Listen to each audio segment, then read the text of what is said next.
TikTok, time to rock. Good evening, good morning, good afternoon to everyone who's watching from all over the world. It's your friendly neighborhood philosopher here, D Wood. With me now, we've got your not so friendly neighborhood philosopher, inspiring philosophy, kind of grumpy all the time. How you doing? Yep. I'm doing good. I'm doing good. All right. And we got Chris from Speaker's Corner. How you doing, man? Doing good. Doing good. Thank you for having me, David. You still heading to Speaker's Corner? Yes. I went there. Was it last week or the week before? Yeah. Good stuff. Lots of good stuff. You still getting crushed by all the Dawa guys who? Oh, yeah. Like all the time. Yeah. Like Yemeni. Man, I'm so scared of this guy. Oh, is he a Speaker's Corner guy?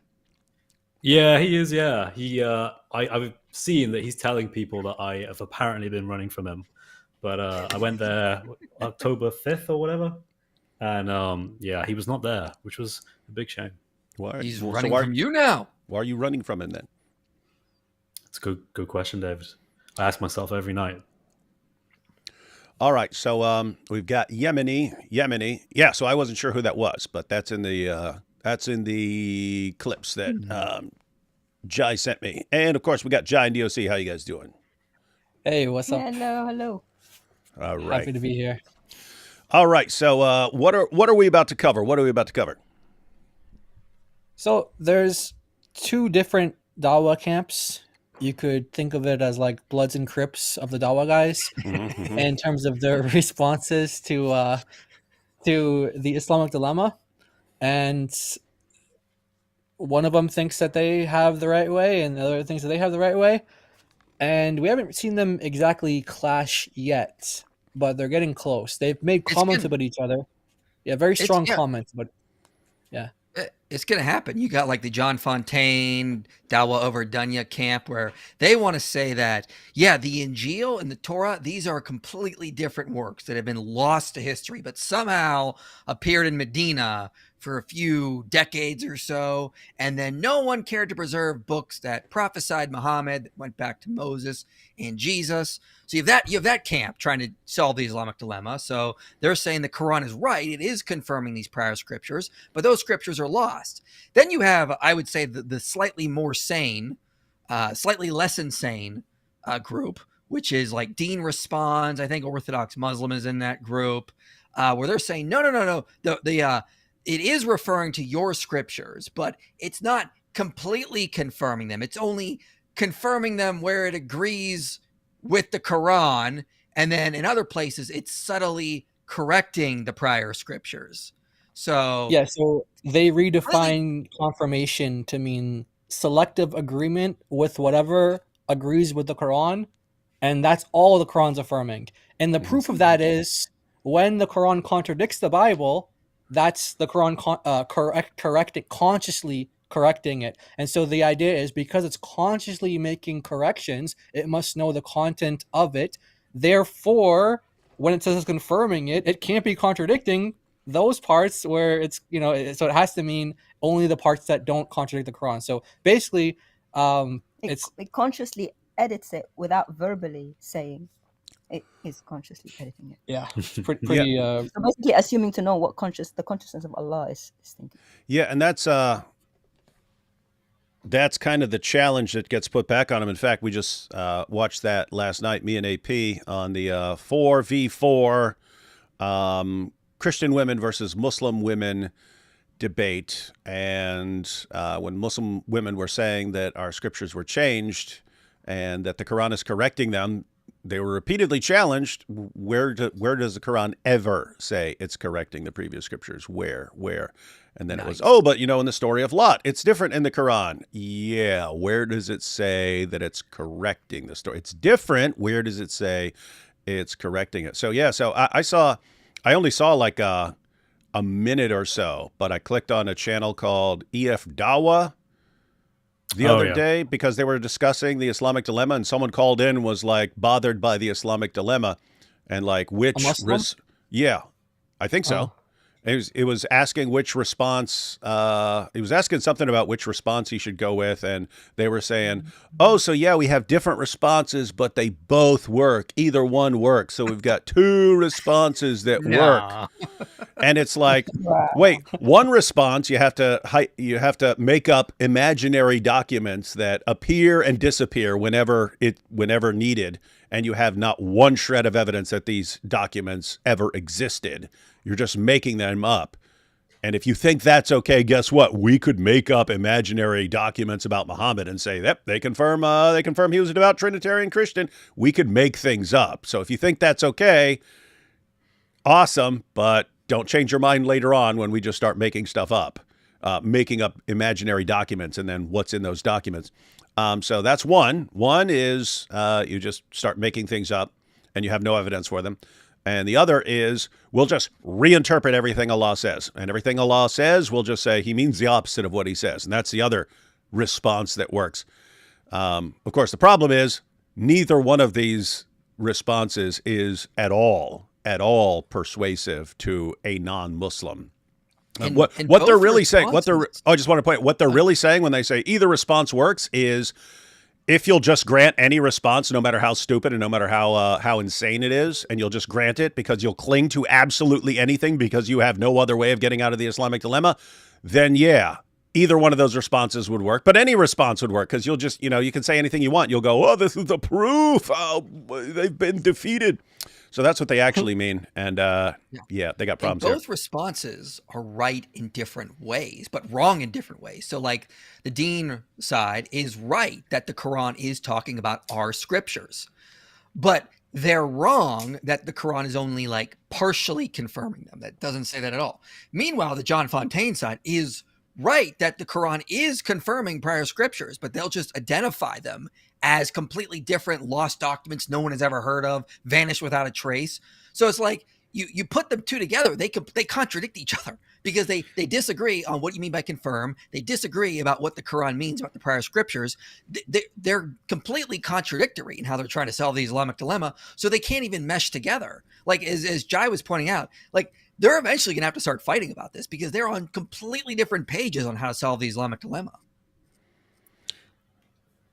The Dawa wars will lead to violence, not from us. Yes. That's from the Dawa guys. So you'll have half the Dawa guys going, "We're going to fight you because you're saying that there are imaginary documents and that's what the Quran is affirming." And the other side will go, "No, we'll fight you for reinterpreting the Quran. How dare you tell Allah what he really means?" They are in private, like making takfir on each other in private. I have it on good authority that they're doing this. Really? Because, the reason, if you really see it from their paradigm, what's going on here is you have one group of Muslims saying, I'm going to use this term because this is how they're seeing it. The Bible has wahi in it. It has revelation in it from Allah that we have today. And the other side is going, oh dear gosh, no, please don't say that.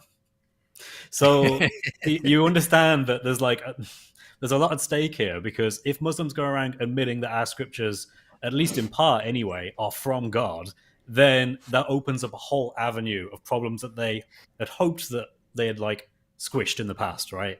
They got rid of that centuries ago. No one's saying that, but now they're reintroducing this idea, which is great from our perspective. Really good that Muslims are thinking that our scriptures do indeed contain revelation. That's brilliant. But yeah, it's a very spicy issue for them. And for everyone who's watching, Oh, sorry. Yeah. Oh yeah, I just want to point for everyone who's watching. This is like death of Dawah significant stuff. I don't mean their disagreement. I mean if they cannot figure out how to stop the Islamic dilemma. I mean the fundamental overarching go-to move in Dawah for decades is we'll start attacking Christianity. You'll respond by quoting the Bible. We'll say your Bible's been corrupted, and that's why you got to go to the Quran. If they can no longer do that, because the moment they say your Bible's been corrupted, it gets flipped back on them, and hey, well then you've got a problem because your God and your prophet say the opposite. Dawah is done. They're going to have to actually go back to the drawing board and come up with a completely new Dawah script, because none of the Dawah tactics will work anymore. So who's responding to this stuff? Dawa guys whose livelihoods literally depend on them coming up with some sort of response, or they are obsolete and irrelevant. They have no function in the world anymore. No one's going to fund them, support them, pay any attention to them if Dawa is useless because they can't get past the Islamic dilemma. So this is like life or death situation for them, and that's why they're going to want to think they have the best response. And if someone's offering a competing response, no, can't do that. Have to go with my response. But all the responses suck. So sucks to be you guys. What were you saying, Jack? Well, there's two things. One thing is that this has created somewhat of a war, not necessarily between these two groups, but it has created a war for that one group that takes the position of Libyano/Orthodox Muslim and Deen, and is that the one they call Orthodox Lips? That's the one. Okay, because he goes like this when he gets pictures taken. Yeah. Okay, good. Okay, just making sure I was understanding who you're talking about. All right, go ahead. That's the guy. Yeah, pretty much him. Yeah. So their position is essentially that the sayings of Jesus, the historical, verifiable from historical critical method way of determining whether Jesus said something or not, that is what Jesus said historically. That is the Injil. And so they can't get around the fact that would mean that he would have had to call himself the Son of God, that he would have to call God the Father. And so that forced them in a position to where they had to say that and also the same thing goes with the Torah as well, by the way, that they have to say that there was at least one point in time where it's allowed within Islam to call Allah Father and to call Jesus, for example, the Son, or Israel the Son.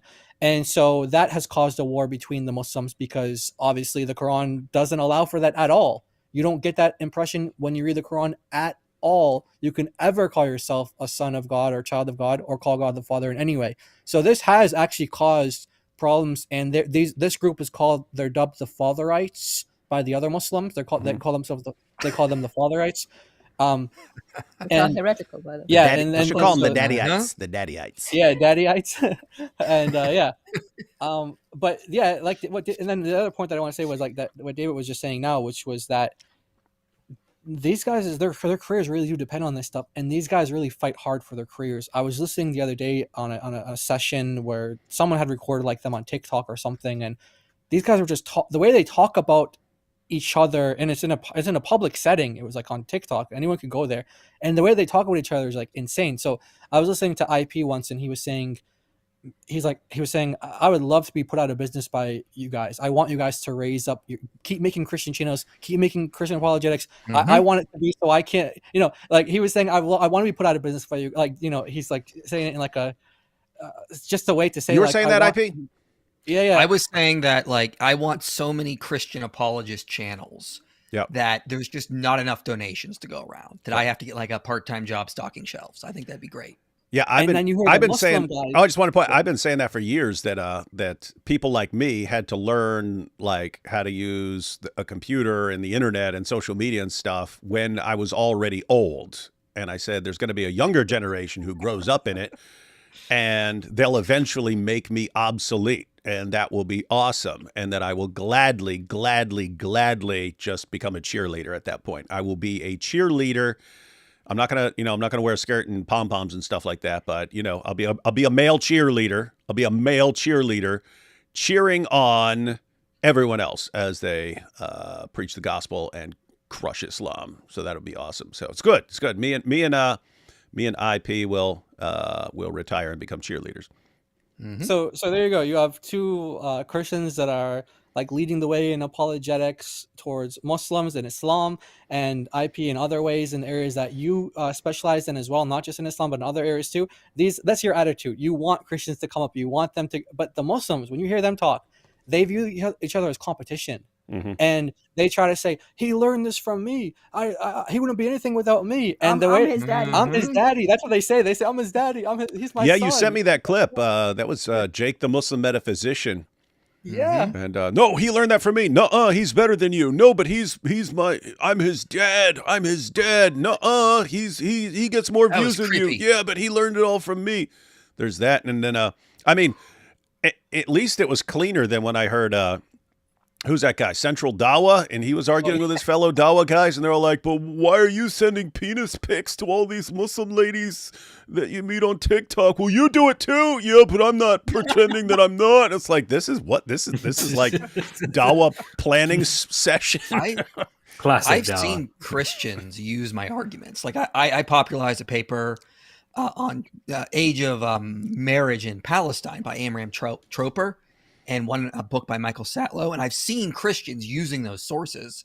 And I didn't go, "How dare you not cite me? You know you saw me using those." I'm your daddy. Yes. I'm your daddy. Yes. I'm joining the Fatherites because I'm your daddy now. I'm like, no, use it. Great. Get this stuff out. I don't care if you have to cite. You don't need to even cite me. I know that's where you got it from, but who cares at the end of the day? Just go do it. Get it out there. I've told Christians, plagiarize my videos. I don't care. You could just say, if you wanted to like take something and present it at your church, but you don't know how to say it, just plagiarize me. I don't care. Yeah. And so like to what David was saying, like the Muslims have the complete opposite attitude and like their careers depend on this stuff. And so without this, it's like they have nothing, and they don't want to do anything else. They want to just lie to people for a living. And so that's what they want. And it's a world of difference, and you can see the motives for why people do things as well in that. But yeah, that's kind of what this is. That's kind of what this is doing to the Muslim world. It's kind of tearing them apart. The Islamic dilemma is causing massive division, ladies and gentlemen. And they were already divided. Now they're going to be more divided. And it's not us, it's Allah. He caused this. Allah is the best He of shouldn't have confirmed. He had no business confirming what he didn't know. We will split the dawah like Muhammad split the moon. Hey, before we jump into this video, you guys heard of this book? I don't know why I hadn't seen it before. I just want to know if any of you guys have seen it. But it popped up because I'm on the academia mailing list when they mail out papers that might be relevant based on other papers you've looked up and so on. Anyway, they emailed me a review of a book by Martin Whittingham titled A History of Muslim Views of the Bible, the First 4 Centuries. A history of Muslim views of the Bible, the first 4 centuries. Aha! Look at that. Oh, in my face. Yeah. That's cool. That's cool. I want to because copy of that. yeah. It's a very good book. So you've checked it out? Yeah, I've like studied this. This is like my go-to. It's one of my go-to books for the book I'm writing.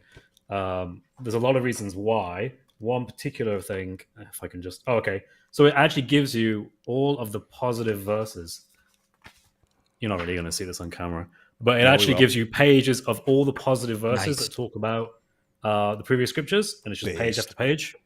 And it tells you them all and quotes them all. There are 119 of them, according to Dr. Martin Whittingham. So... yeah. Nice. Oh, okay, cool. Glad I ordered that. Yes, seriously, no idea why I hadn't come across that before until Academia emailed me a review.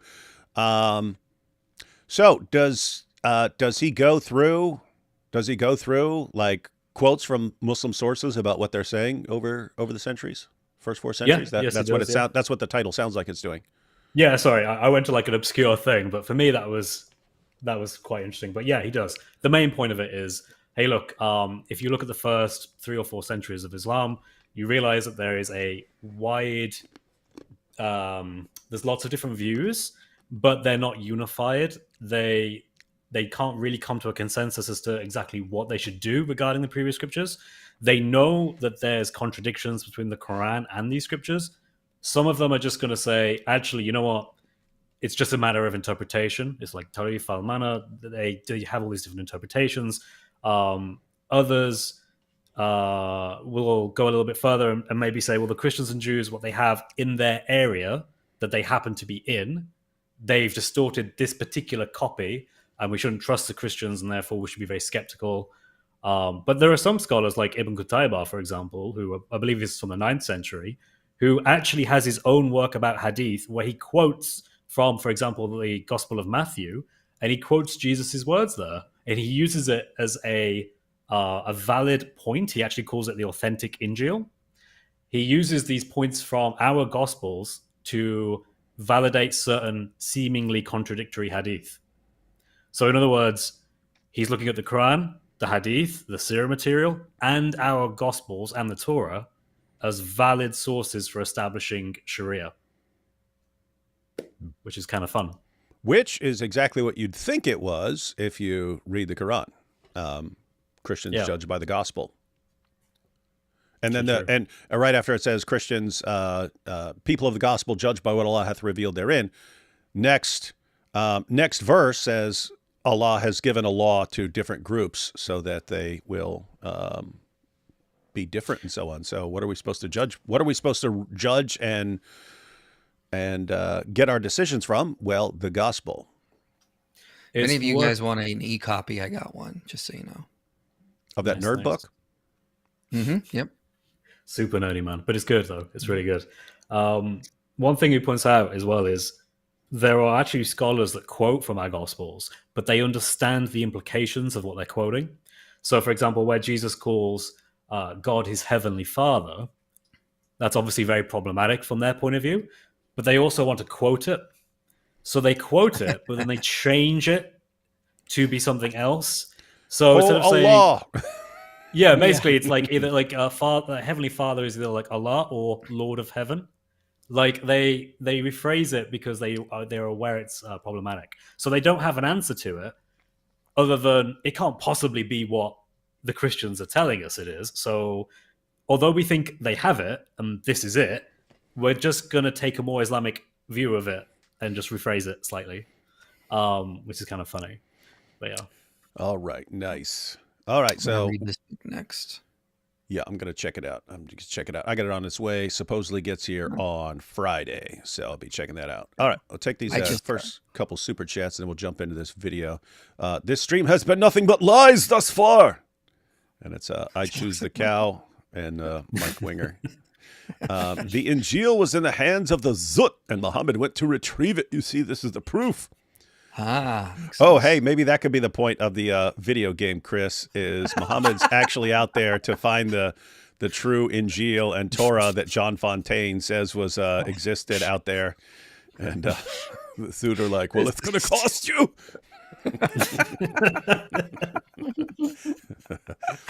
This is awful. Hello, everybody. God bless y'all. Nice goated panel. Let's see. Love seeing great minds exposing Dawah. Oh, hi, IP and D Wood. How dare you? Islamic dilemma solution. Since jinn are either kuffar, shaitans, or believers, did they believe in Hubal before Muhammad? And were the believing jinn Christian and Jews? Maybe that's where the Injil is. Yeah, you could say it's with the jinn. Yeah, it might be a matter. It'll be a matter of time before they come up with like increasingly insane responses. When the ones that because here's how it'll work: they'll keep running with a response, and we'll keep destroying it and destroying it and destroying it until the response has no credibility at all, not even in the minds of Muslims. And they have to come up with new ones. But as they come up with new ones, more and more, then they kind of run out, and they have to go to like increasingly insane ones. Which is why John Fontaine is, already talking about phantom documents. Pictures are forbidden. They can't go back to the drawing board. Nice. Love it when the whole gang's together. It's you all who brought me to the truth, and it's you all who will serve as the antidote to the brain-eating disease known as Islam. God bless. That's pretty Islamophobic. Even without the Islamic dilemma, Quran 69, 44-46, coupled with Sahih al-Bukhari 44-28, is enough to dismiss Islam. Oh, that's going to come up today, by the way. That's going to come up today. Oh, Muhammad's death? Yeah. Yep. Nice. Actually, IP Dean, one of them two brought it up. Yeah, they brought it up. Charles Martel was the hammer of his day. Our brother Raymond Ibrahim is the hammer of today. His channel is worth a visit. Yes, he's cranking out some good stuff. And very frequently, his videos are about stuff that, like, no one else is making videos about. So it's like a lot of unique content. Do any Quran verses or other Islamic writings say anything about women being treasured, cherished, valued, or loved? I think there's a verse that talks about plowed, but that's about it. Yeah, it got plowed, and they're called a tilth, and you plow them however you want. So yeah, because you could love your field, right? You'd be like, ooh, I really love this field. I get to plow this field all I want. I think the nicest thing in the Quran was do this so you're not abused. Yeah. Yeah, it sounds like the one. Yeah, so I always compare that to, like, just go to Genesis, and what does Hagar, who was a slave woman, says about God? You are the God who sees me. And like in the biblical worldview, God sees women. In Islam, they have to be covered from head to toe. No one wants to see them. Yeah, so treasured, cherished, valued, not sure about that. Plowed, beaten, all that stuff, yeah. What are the rewards for women in Islamic heaven? Well, you get to stand in a corner. Watch your husband deflower virgins for eternity. What better reward could there be? And you stand there waiting for him to come call on you. And you're going, pick me, pick me. And he's like, but I have all these specially designed virgins. Why would I pick you? From what I can tell, that's one of the big questions that Muslims really struggle with. It's figuring out. It's like, seriously, like, if you think about it, you're being told, yeah, you love your husband. Great stuff. Well, when you both die, you'll still be married in Jannah, but he's going to be having sex with all these other women, and you're not. So good luck knowing that, and try not to think about it. And that's, this is something that most Muslim scholars actually admit to, but they try to like flower it up a little bit. Yeah. So they'll be like, yeah.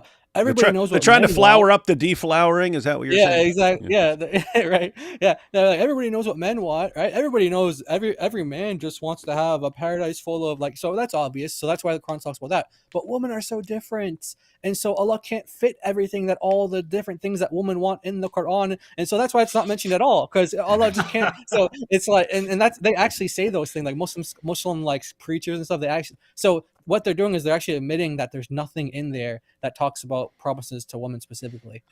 I can tell you what my. Go ahead. You get to go ahead. You get to eat food and sit under a tree. It's true. I can tell you what my wife wants. She wants me to never be with another woman ever for eternity. So I can guarantee you that's probably what a lot of women want. So now we know why IP isn't allowed to convert to Islam. His wife won't let him. Otherwise, he would jump at the chance. But anyway. That sounds like a headache. Yeah, and notice, because you got all these revert women videos and so on. Still want to make the. It's weird because you don't want to call them bottom Bs, but that's actually their role in Dawah. You've got Muhammad Hijab, the revert women take it the best. They take it the best. So they love the revert. They love the reverts.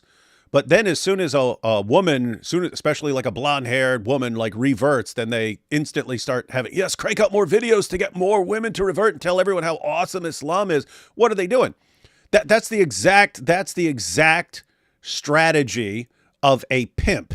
He gets a woman, especially using the lover boy method, gets a woman to fall in love with him and then uses her to recruit more women. That's exactly what the Dawah guys do with the revert women.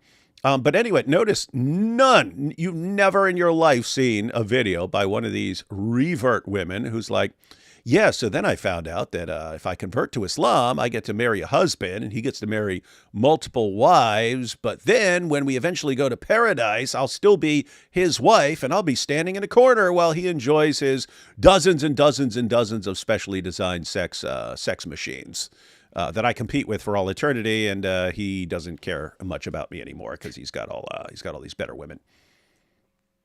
Yeah. They don't say that. Why? The Dawah guys don't tell them that part. Weird stuff. Without my Muslim convert brother, I wouldn't find any of you guys. Wouldn't get deep, not in the zut sense, into my own religion. The Holy Spirit works its way around Islam too. Jesus is Lord. Amen. Oh.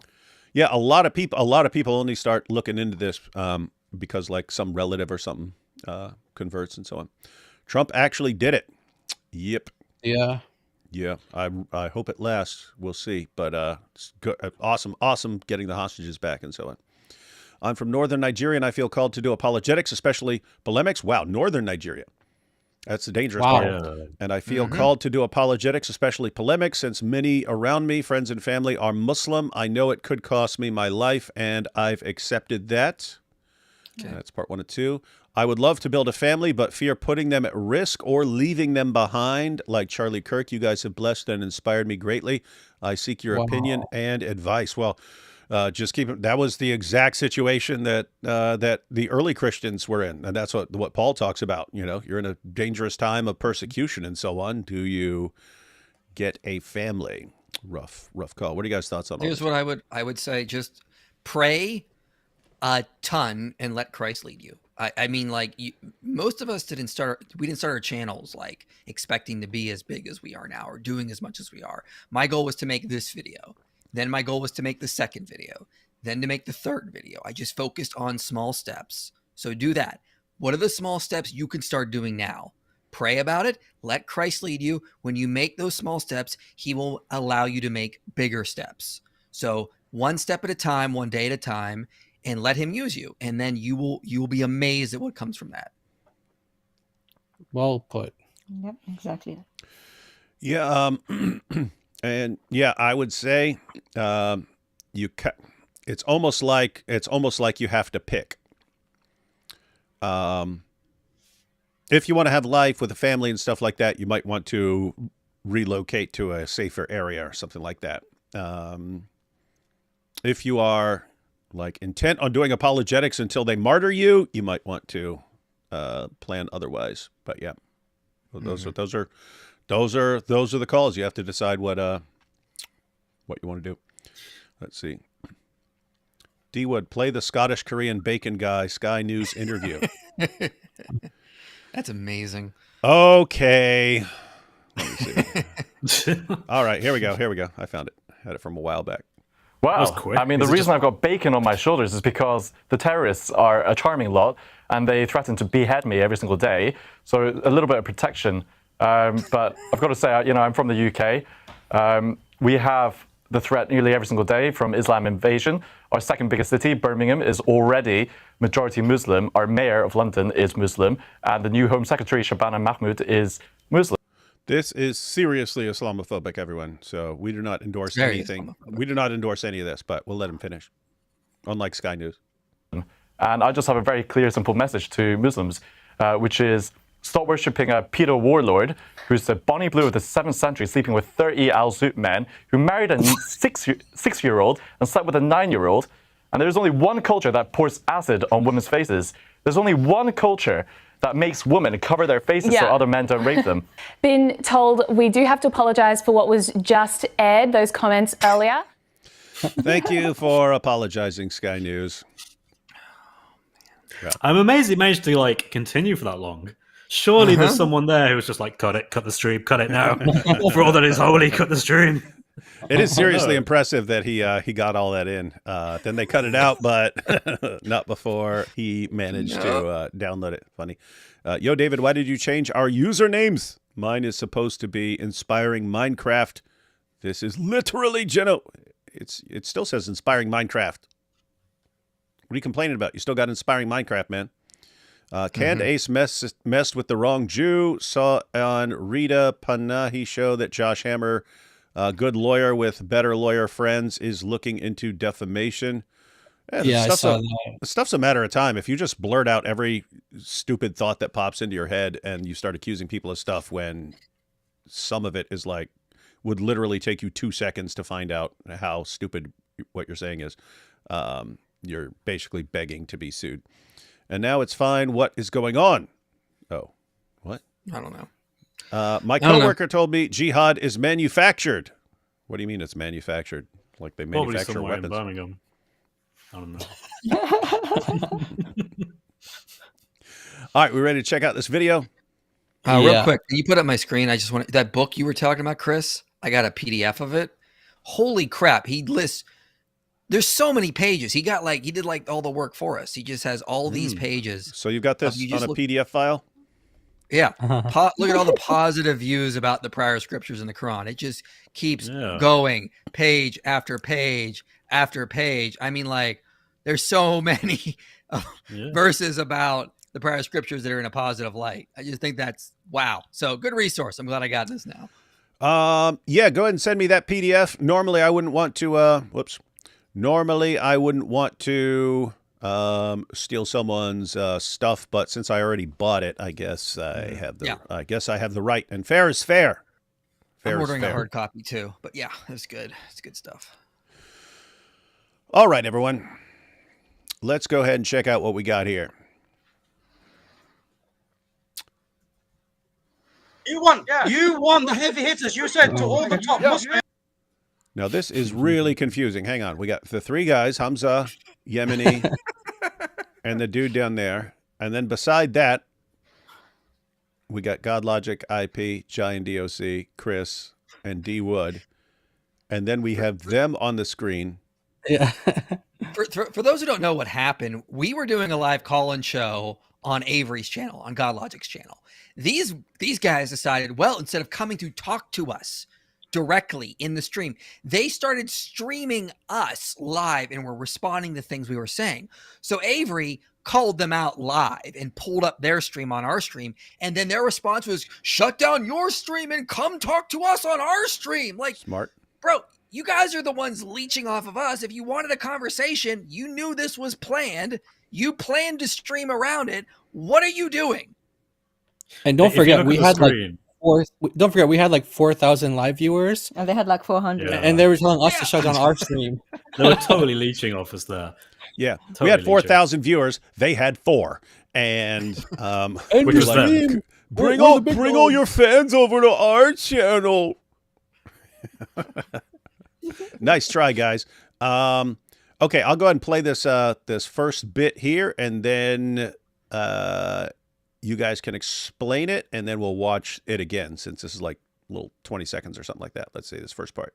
You want the heavy hitters. You said to all the top Muslims. You guys are more than welcome to come. Look, you guys are more than welcome. Her whole thing, when she's there, she's not there to be the Arabic expert, right? She's there to trick the people, right? So talk about DOC, everyone. Them, especially these Arab Christians. You never grant them, because when she was saying to you that, oh, isn't that what this means? You have to be more knowledgeable in the Arabic than they are.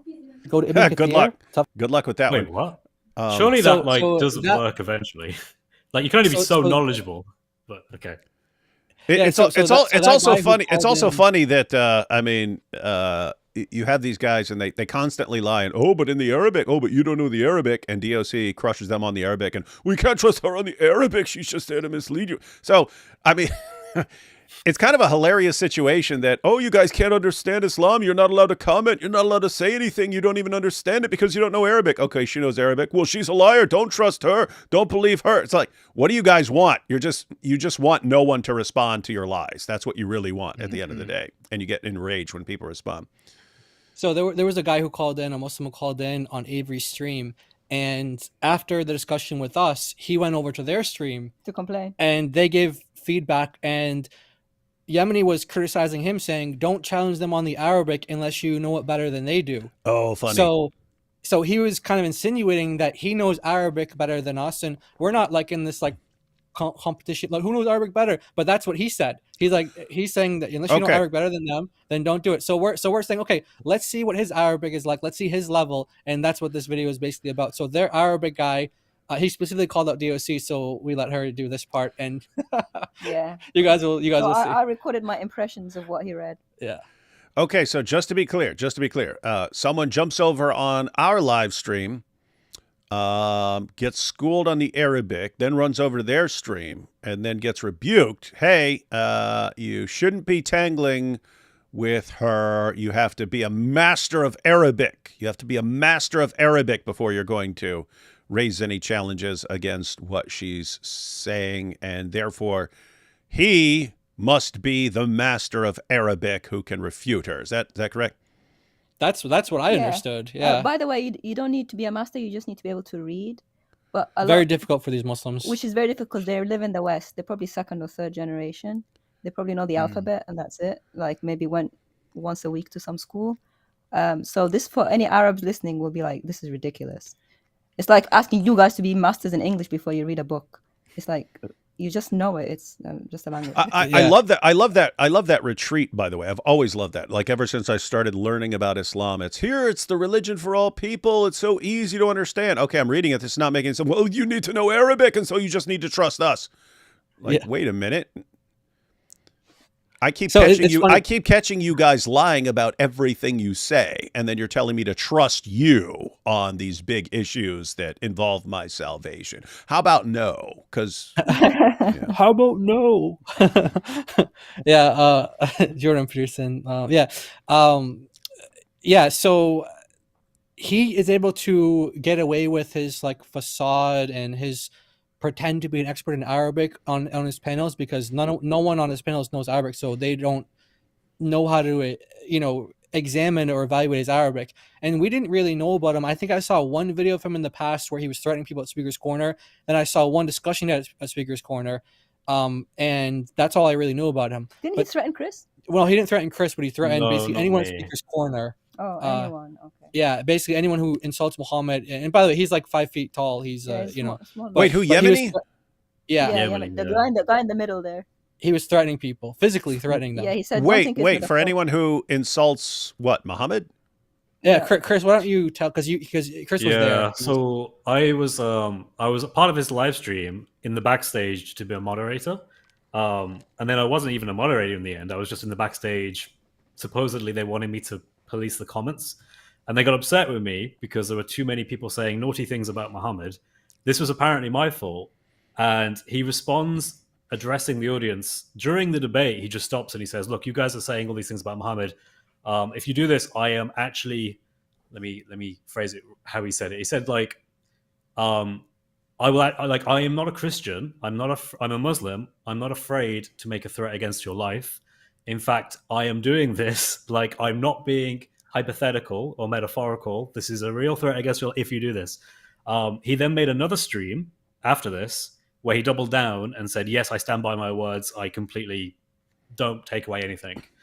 He did like a proper like little Andrew Tate moment.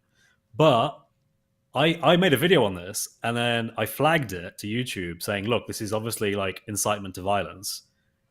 And nothing happened. The videos are still there as far as I remember. No, I mean Ali Dawa's video where he says as soon as he gets the power, he's going to execute all the ex-Muslims. I mean, well, he's not going to be doing it, but it's going to be ordered, and he's going to be watching and eating popcorn and stuff. All that stuff's fine with YouTube. Whereas if anyone said that in reverse, oh, once we get political power, we're going to kill you guys, then it would be you'd instantly be banned. But some groups are more equal than others, as the just to add as well. Before this even happened in the backstage, I was talking to Yemeni and I mentioned Giant DOC. I can't remember what the context was, but I brought you guys up and I was like, look, I think the Arabic means this. I have it on good authority. It does. And then I quoted you guys. And at first he was like, yeah, but they don't even know Arabic. And I went, yes, they do. They do know Arabic. And then his immediate response, without even thinking about it, was, but they don't know Arabic well enough. So even though he didn't know who you guys were at the time and just assumed you didn't know Arabic, when I explained that you did, his immediate response is, well, they must not know it well enough. And at the time, I was thinking maybe it'd be good for me to actually learn a little bit of Arabic, like in my own time. And after that conversation, I thought if I actually continue doing that, that would be the exact response he would have for me, and every other Muslim would just say the same thing. Mm-hmm. And I'm like, it is. So however much you learn, however much Arabic you learn, you're not a master of classical. You don't know it. You don't know Arabic as well as this guy. Yeah. The true Scotsman fallacy. Yeah, it's a situation where it's the religion for all people, but it can only be understood in one language, and you'll never know that language well enough, and therefore you just need to mindlessly accept what the biggest bunch of liars on the planet tells you to believe. Mm-hmm. Yeah. How about no again? Oh yeah. One more thing. So just to be clear, Chris, you were talking about Yemeni here. This guy. Yemeni, yeah. And so Yemeni. So Yemeni is actually threatening people for insulting Muhammad. So that if I were to say like Muhammad is a child molesting, murdering rapist who went out in the desert and got banged by 30 al-Zut men, then he would have a problem with that. Like he would like threaten me over it. Yeah. Oh yeah, he would do. But the thing is he's not the most intimidating person. He's a bit of a cute little teddy bear, really. So yeah, it's one of those things where he says things, but he's not going to do anything. So hang on. So he's like 5 feet tall. I'm like 6'3". I come from West Virginia trailer park and been to prison. So basically, it's a situation where I could stand right beside this guy and just be like, "You serve a child molesting, murdering, rapist, illiterate, caravan robber who sucked at everything, and he only became a prophet because he found the dumbest people in the world to believe in him, and there's basically nothing he could do about it, right?" Yep. Okay, good.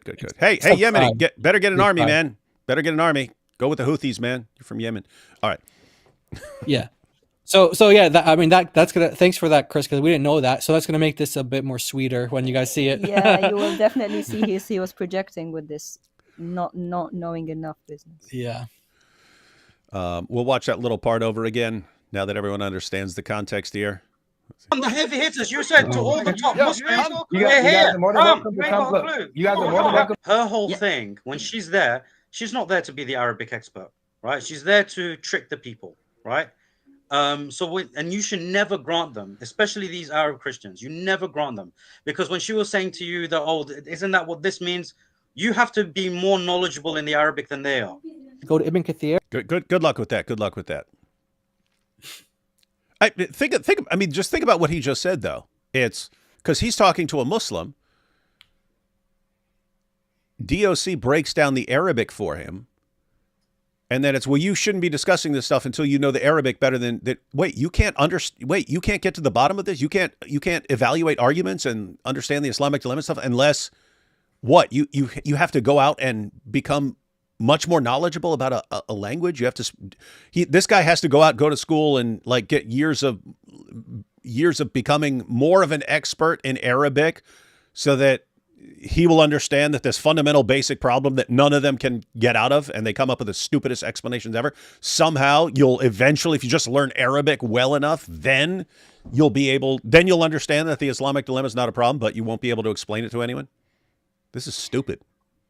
Well, we went to the original Arabic because we thought he knew. Because he's Moroccan. The guy's Moroccan. And then the caller was. The caller. And then when he said, "I don't trust you guys," we said, "Okay, let's go to the English," because it was translated on Quran X. So we were just trying to show him that he doesn't need to trust us. The portion we were reading was even translated by Muslim translators. And even then, they're not happy. Yeah. I don't know what to do.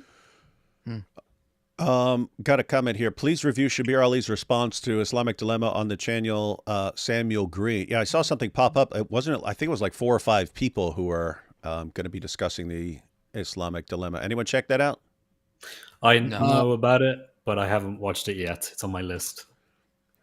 I saw it advertised, but I haven't seen it. One second. Let me see. Let me see what this is, because if it looked like a panel with a bunch of different people on it, and so we might actually get a number of different responses. I think Shabir Ali was there. There was that South African Muslim as well. What's his name? Something Yusuf Ismail or something like that. Yeah. Yusuf Ismail. I forget who he is, but I remember the name. Yeah. I remember he's just a really nasty. Yeah, he's a nasty guy. Yeah. Like evil, like really evil. Okay, so the topic on Samuel Green's channel is, does the Quran really confirm the Bible? And he's got Yusuf Ismail, Shabir Ali himself, a couple others. So, yep, we might want to check that out. It's 2 hours and 40 minutes. I'm just scrolling through to see what's going on. So someone's giving a presentation. All right, looks like they're giving presentations and discussing them. Okay, that might be worth checking out. Might be interesting stuff. All right, back to this video here. Tafsir Ibn Kathir for chapter 3, verse 78. Okay? 3, verse 78. We'll just scroll up to show that it's Ibn Kathir. You see that here? Tafsir Ibn Kathir. See? Right. Okay. Now you said you trust Ibn Abbas. Great. Good. Let's see what Ibn Abbas said. You should know Laysa. You're Moroccan, but you should know Laysa. No, I know Laysa. Yeah, Laysa means no. No one. Laysa ahad. Laysa ahad. No one can change the wording from a book from the books of Allah. You see that? Yes. What does that mean? But لكنهم يحرفون, they distort it What does it mean, these two dots? Meaning, يتأولونه على غير تأويله. They give it a meaning different to its meaning. In other words, they misinterpret it. They don't change the actual text or the actual words. They misinterpret it. So that's what Ibn Abbas actually said. This is Tafsir Ibn Kathir, the full thing, because one thing we have.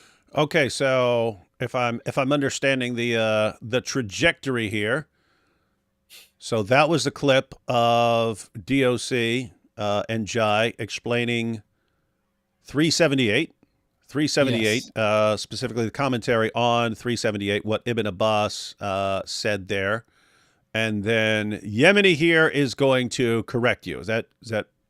what's going on here? Supposedly we were hiding something. Supposedly, you're covering up the truth. Yeah. Yep. All right, so you're concealing what Ibn Kathir really says. Is that correct? And he's going to expose you guys as deceivers and liars. Yes. That's what he thinks. He'll try. All right, here we go, ladies and gentlemen. Yemeni, who threatens violence against anyone who points out that Muhammad was a child molesting, murdering rapist, is going to respond to DOC here. All right. To remember, these guys, when they are quoting Ibn Kathir and showing this on the screen to the non-Muslims, they're going to QuranX.com. Now, QuranX.com is abridged. Exactly, it's abridged. This is the full text of Ibn Kathir, which is not accessible to them. There's no such thing as having the full text of the whole of Ibn Kathir on one page. Ibn Kathir comes in many volumes. Where he is Ibn Kathir of Surah 2, verse 79 to 80. Hold up. Oh. You guys, hold up. You guys quote 378, and then, but you didn't quote all of Ibn Kathir. Here's the unabridged version, and he goes to a completely different passage. That is disingenuous. Exactly. Correct. That is deceptive, actually. Like, if someone's showing commentary on a verse and then you go to a different verse with different commentary and try and pass it off.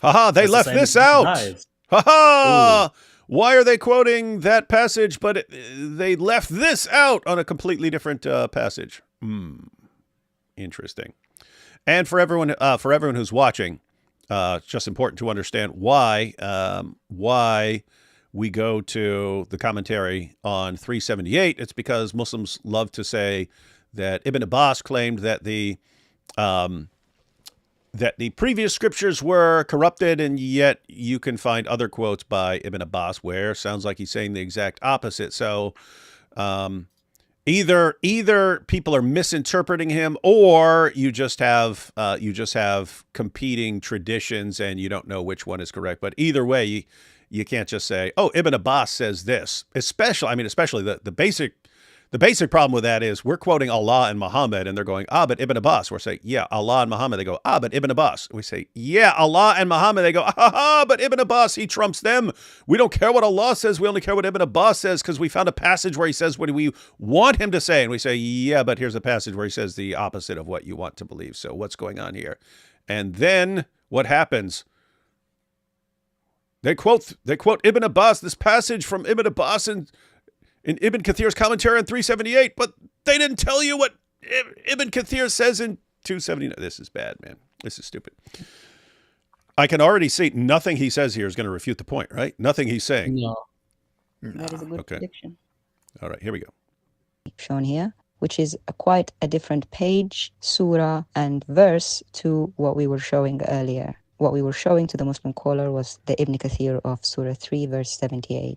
He is simply just avoiding that surah and verse and going somewhere else completely. Right? She knows what's actually in Ibn Kathir, but she doesn't use it because there is an agenda. I do know what is in Ibn Kathir, and I do use it, just in a different time. I have nothing to hide, and I have no agenda. Here is a screenshot of us going through the portion of Ibn Kathir that he was alluding to, which is in Surah 2, verse 79. As you can see here, the date is 6 months ago. So we do not hide from it. We do not have an agenda, and we have addressed it 6 months ago. This is a closer screenshot. It does actually come in Quran X, and it is translated. It is from a Muslim website, as there is a big donate button on top. And I've even put the Arabic of what he's going to read. That's how you know. Everyone catch that? It is. I can prove conclusively that this is a Muslim website. There is a big donate button at the top. Let me back that up a little. A screenshot. It does actually come in Quran X, and it is translated. It is from a Muslim website, as there is a big donate button on top. And I've even put the Arabic of what he's going to read from Ibn Abbas. Here is another example of us addressing the same thing in June with IP. Now, this is about chapter 2, verse 79. That was all very important. So for everyone who's watching, and I understand it can be, we're shouting out numbers and stuff like this, references and stuff. And this, if this is new, you may not be following us talking about 378 and 279, stuff like that. Just to recap, and then add that part in. When we quote Allah and Muhammad, they'll go, but Ibn Abbas, as if Ibn Abbas, who's a guy, trumps what Allah and Muhammad say as far as Islam is concerned. But they'll go to anyone who's saying what they want him to say. And so they go to Ibn Abbas because they can't go to Allah and Muhammad, because Allah and Muhammad never, ever, ever say what they want them to say. So they go to Ibn Abbas. We point out, hey, if you're going to Ibn Abbas, guess what Ibn Abbas says in the commentary of Ibn Kathir on Surah 3, verse 78. And what did this guy Yemeni just do?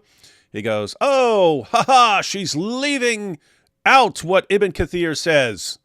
I'll show you what Ibn Kathir really says. And then goes to 279 and then says, haha, why are they hiding this? Why are they running from this? Why won't they face this? This is the proof. And then DOC just showed, what are you talking about? We've talked about that a ton of times. That's not what we're talking about on 378. It's not the subject. But if you're talking about what Ibn Kathir says about 279, we've gone through that multiple times. How are you saying we're running from it? What is this guy saying that is truthful about anything? Like everything he says, he's wrong. And we're just supposed to mindlessly agree with him. This is stupid. Here we go. And he mentions here, what do you call it, about a hadith from an Akrama. It's Ikrima. This is the start of a lot of clumsiness with the Arabic, as you will see later. He gets many names wrong, pronunciations wrong, and even simple words wrong. No, I don't. It's Akrima. All right, let me break down. All right, here we have Akrima. Why DOC covering up the Akrima, everyone? Oh, because she's a deceiver. Yeah, that's right. I'm the Arabic expert. That's what he sounds like to me. Sorry, go back this up. All right. Krima. This is the start of a lot of clumsiness with the Arabic, as you will see later. He gets many names wrong, pronunciations wrong, and even simple words wrong. So this says أحبار اليهود. Actually, the sentence is Hum Ahbar al-Yahud, which means they are the rabbis of the Jews. He missed the word they, which is very clumsy for an Arab to be missing the subject of the sentence. وكذا قال سعيد وكذا. It's not wakida, it's wakada. It means, and this is what Saeed says. He gets a simple word like kada wrong. Now this. All right. It's like every time he starts reading, it's like he messes up. It's like. Everyone who's watching, just want to be clear. If someone has trouble reading and doesn't understand Arabic very well and stuff, that's all fine. I couldn't conceivably care less. I would never use it against you unless you're this sort of guy who's like pulling rank. Ha ha! You have to be able to destroy this woman on Arabic before you question what she says. Make sure that you are an expert on Arabic and can completely destroy her. That's when you should engage and refute her, like I'm doing now. And then she's pointing out, you don't even know basic words, man. You don't even know basic words and sentences. Wow. That's our attitude too, by the way. Like we never care. But the fact that he wanted to make it an issue and say that we're lying, or specifically that this particular conversation we lied to this guy about the Arabic, and that you just have to know Arabic better, then you won't fall for their lies. And basically he's saying I'm the one that you should trust. And he reads it. Yeah. So. And remember, this was the guy that was telling me that you two don't know Arabic well enough. Okay. This is the guy that thinks that he knows it way better than you. So, wow. Yeah. Okay, now the world can decide. Yeah. And anyone who's watching this, who knows Arabic, they'll know right away this guy. Yeah, and you guys can probably even tell too when he's reading. He's stuttering. He stutters a lot. Yeah. He messes up a lot. Like David said, it's not a problem if you don't pretend like you're the expert, or you bash other people for their Arabic. But the fact that he does that is like he's basically putting himself out there to be criticized on this level. Hey, let me show people what this is like, because mostly just English speakers here, and so let me give an example from a super chat. So I'll pull up a super chat here, and so this is what this guy sounds like. Hey, if you're going to be reading English, you need to be an expert on English and need to be able to refute them on the English and be the master of English. Here, let me show you. Let me read the super chat. Yo, gooies. See my James.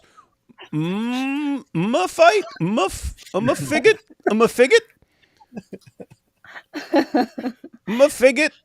That's literally what it sounds like to me.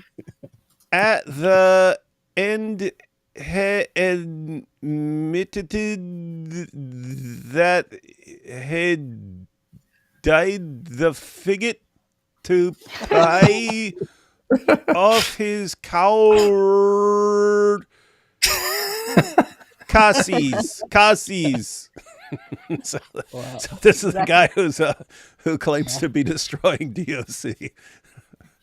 Oh, it's good he admitted that that he had to do that to pay off his court cases. Yeah, I'm gonna have to, dude. I seriously doubt he made £600,000 from that fight. So, yeah, might need another 100 or 200 fights there to cover that stuff. All right, here we go. Back to the video. What Ibn Abbas says. نزلت في المشركين وأهل الكتاب. This came down about the disbelievers and the people of the book. Actually, the word here is al-mushrikeen, which means the polytheists, not the disbelievers. It just shows the clumsiness of the translation here. وقال السدي. Again, here he mispronounces the scholar. السدي Is not as-saddi, it's as-suddi, which tells me the ignorance here, because if he knew... Hold up, even I know al-Suddi. Yeah. I was just thinking. That's what I was saying. Yeah, that's what I was saying to Daughter of Christ. I was like, he doesn't know. I was like, even if he doesn't know how to read the name, he must have heard the name before, like someone lectures or something like that. That means he wasn't listening to khutbahs, sermons. I was like so surprised he just messed up on basic names. Like, it's crazy. He would have pronounced his name correctly. كان الناس. So this is al-Saddi now. He's saying كان الناس من اليهود كتبوا كتابا من عندهم يبيعونه. The word that he got wrong here is يبيعونه, which means they sell that book. He said يبيعونه, which is not a word in Arabic. يبيعونه من العرب.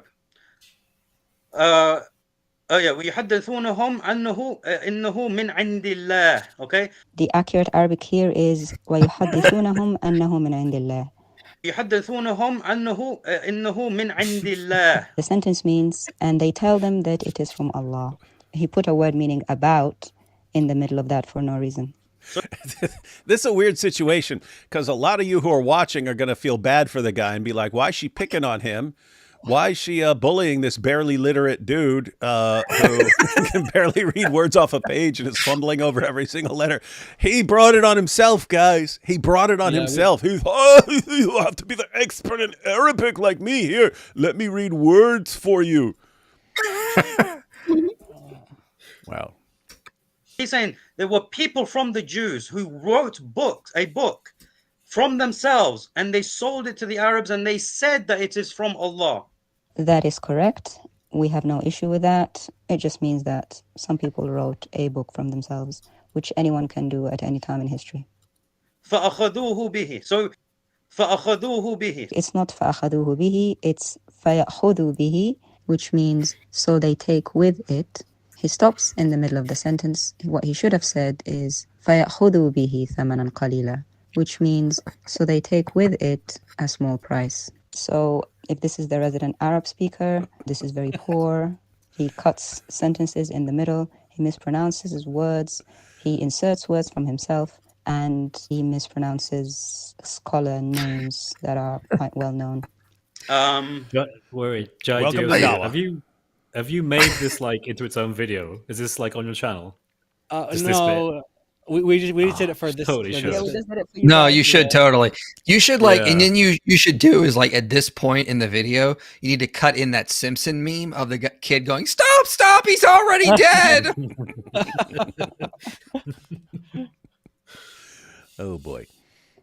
أخبرني عبد الله بن عباس ابن عبد الله عن ابن عباس. As you can see here, he's frustrated because he can't read it properly. It's actually very simple. It says, أخبرني عبيد الله ابن عبد الله عن ابن عباس, which means Ubaydillah, son of Abdullah, told me from Ibn Abbas. He got frustrated because he didn't have the ability to articulate similar names in the same sentence. عبد الله بن عباس ابن عبد الله عن ابن عباس. So Ibn Kathir is actually quoting. This is what Ibn Abbas says. This whole thing. The reason why I haven't translated it. And Al-Sadzi, the great scholar Al-Sadi. Yeah, the reason he hasn't translated it is because it's probably because he can't even read it. But it's basically saying that another book has been written by people that sell that book for a small price, which we've talked about many times before. He completely ignored Surah 3, verse 78, which we were at because it exposed him, and went somewhere else where some people just wrote a random book. I mean, seriously, I'm like wondering, like, is this what he did, or did he like go on to explain 378? No, he That's- didn't. that's all what he Ibn did. Kathir, Yeah. I mean, what Ibn Kathir quoted Ibn Abbas as saying in 378. He just went to this was his. Yeah, this was his response to 378. Yeah, that was it. There was nothing else. And mind you, this was like a 4-hour live stream. He had plenty of time to talk about it, and this is what he did. This is what he did. Well, this Because is then they go on after this to talk about 1094, another one after. Yeah. Yeah, that's what's crazy. I mean, this is like just flat out deceptive because it seems like Dawah is always for people who are too dumb to follow an argument, or who aren't really paying attention, or who are just paying attention to how confident someone sounds. He's not answering anything you said. He's not even close to being in the ballpark of answering anything you said. But he acts like, look, I'll show you guys how to do it. I'll show you how to refute her. This is what you need to do. Yeah, call in and do that, buddy. Or any of you Yemeni fans who are like, yeah, now I got the real goods. Now I can go and school them. Oh, that would be embarrassing. You know, to be fair to Yemeni, though, maybe he spent all of his time practicing the Arabic in the verse 279. And then, he couldn't really do 378. That was a bit too challenging. Yeah. So he just stuck with that one. Yeah. And maybe, going with that reasoning, maybe he's like, I'll start with 279 and then go on to 378. But he got like too intellectually drained, like mentally worn out from going through part of Ibn Kathir's commentary in 279. And I can't go on. My brain is dead. He was so proud. He was so proud of himself after that, like he did something. He was like, "Come, Christians!" He called himself one of the. You remember at the beginning he was like, he's a top. He's like, you guys want the top Muslims? We're the top. He's saying he's the top Muslim, and he's like their top debater. If he's the top, I feel sad about him.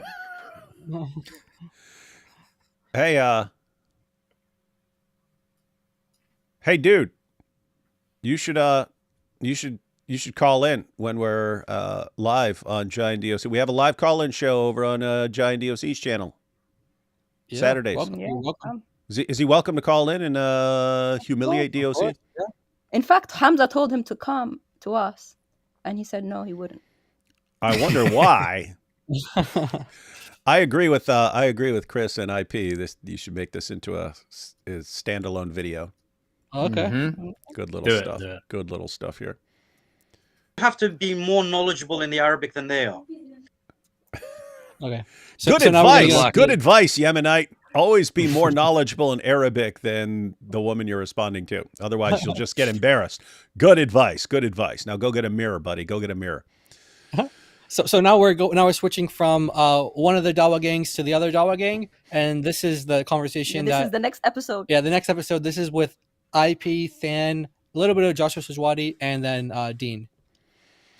So this is the one. This is the one on IP's channel.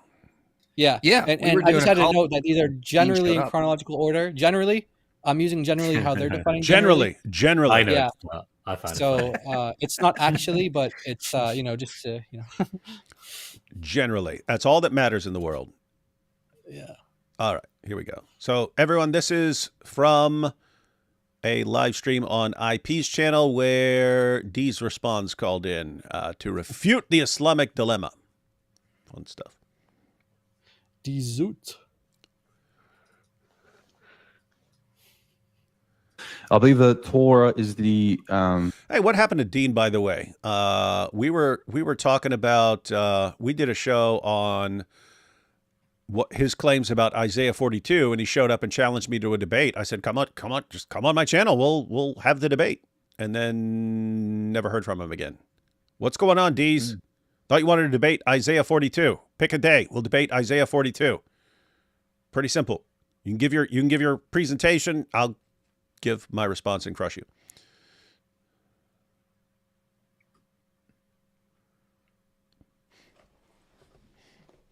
I believe the Torah is the either the revelation given to Moses or a general expression for the general Jewish scriptures. The Injil is going to be the sayings of Christ within the Gospels, but then there's going to be exceptions to that. They're preserved with meaning, not verbatim. So that's my position, okay? And where would you get the idea that it's the sayings of Jesus? I mean, even if you just ignored everything else the Quran says about Christians having the gospel and judging by the gospel and so on, and you just went with, it's a book revealed to Jesus, where would you get, therefore, it's just the sayings of Jesus from that? In other words, so what they're using what they believe about how the Quran was revealed to Muhammad to guide their interpretation of what the revelation given to Jesus was. But the Quran isn't Muhammad, isn't a collection of Muhammad going around saying, I did this, I do that, I'm this, I'm that. It's what Allah is saying. So if you go with the sayings of Jesus, Jesus is saying a lot of things just about himself. So why would you think that's the book that was handed to him that he's just reciting when he's saying, I'm doing this, I'm doing that, here's what I am, here's what I am. Anyone have any idea? Because I don't even know where he's getting that, in other words. Yeah, there's nowhere from the Quran where you would even think that that's like a definition of Injil. I have no idea where he's getting it from either. That's probably the thing that bothers me most about any of this. So you'll have John Fontaine, and he'll make up documents that have never existed, and we have no reason to think they ever existed. But you can't refute him if he says, boom, they popped into existence in one little Arab city and then disappeared. Oopsie, now you see it, now you don't. Oh, it's gone. Ha-ha, Allah the magician, right? You can't stop him from saying that. But everyone's doing that in just a different way. Like, Dees is just making up what the Injil is. I mean, he's actually making, the Quran doesn't say that's what it is.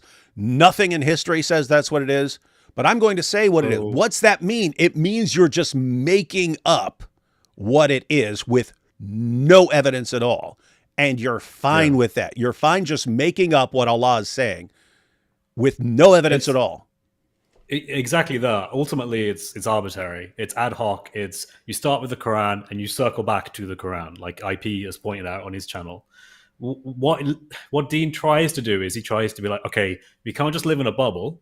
We have to actively engage with history, and we have to actively engage with Christians because the Quran is engaging with Christians. So he looks at things like, I believe it's Surah 57, and other places where it looks as if the Quran is at least paraphrasing certain parables that Jesus says in the Gospel of Matthew, for example. And he makes a case, and I run with this. I have no problem with what Dean says. I don't agree with him 100% on it, but basically agree. You can, from the Quran, realize that the Quran author knows what the Injil is, in that the author thinks it's Matthew, Mark, Luke, and John, and probably other things. And Dean knows this, and that's why he says, yeah, it's Jesus' sayings, and even that is ad hoc in a way, because he's not saying it's Matthew, Mark, Luke, and John. He's saying it's certain parts of Matthew, Mark, Luke, and John, specifically the red letters, and specifically things that happen to agree with Islam, which of course makes it all circular, right? Like, you can't falsify this in a way, because if it agrees with Islam, then that is part of the Injil, and if it doesn't agree with Islam, then it's not part of the Injil. And so there is no criteria to which you can show that this is not a correct theory. It accounts for everything in a way that makes it unfalsifiable, which is not a good thing to do if you want to be academically rigorous. But it's ad hoc, and this is the thing. This is what I think a lot of the Dawa guys don't understand about internal critiques. Like if you see some of them like John Fontaine or Rumsey, they think that if to solve an internal critique, they can just make something up in Islam, and that solves the internal critique. That is stupid. That shows they don't understand basic philosophical methodology. Because, like, could you imagine if a Muslim came to us and goes, I'm offering an internal critique. It's the logical problem of the Trinity.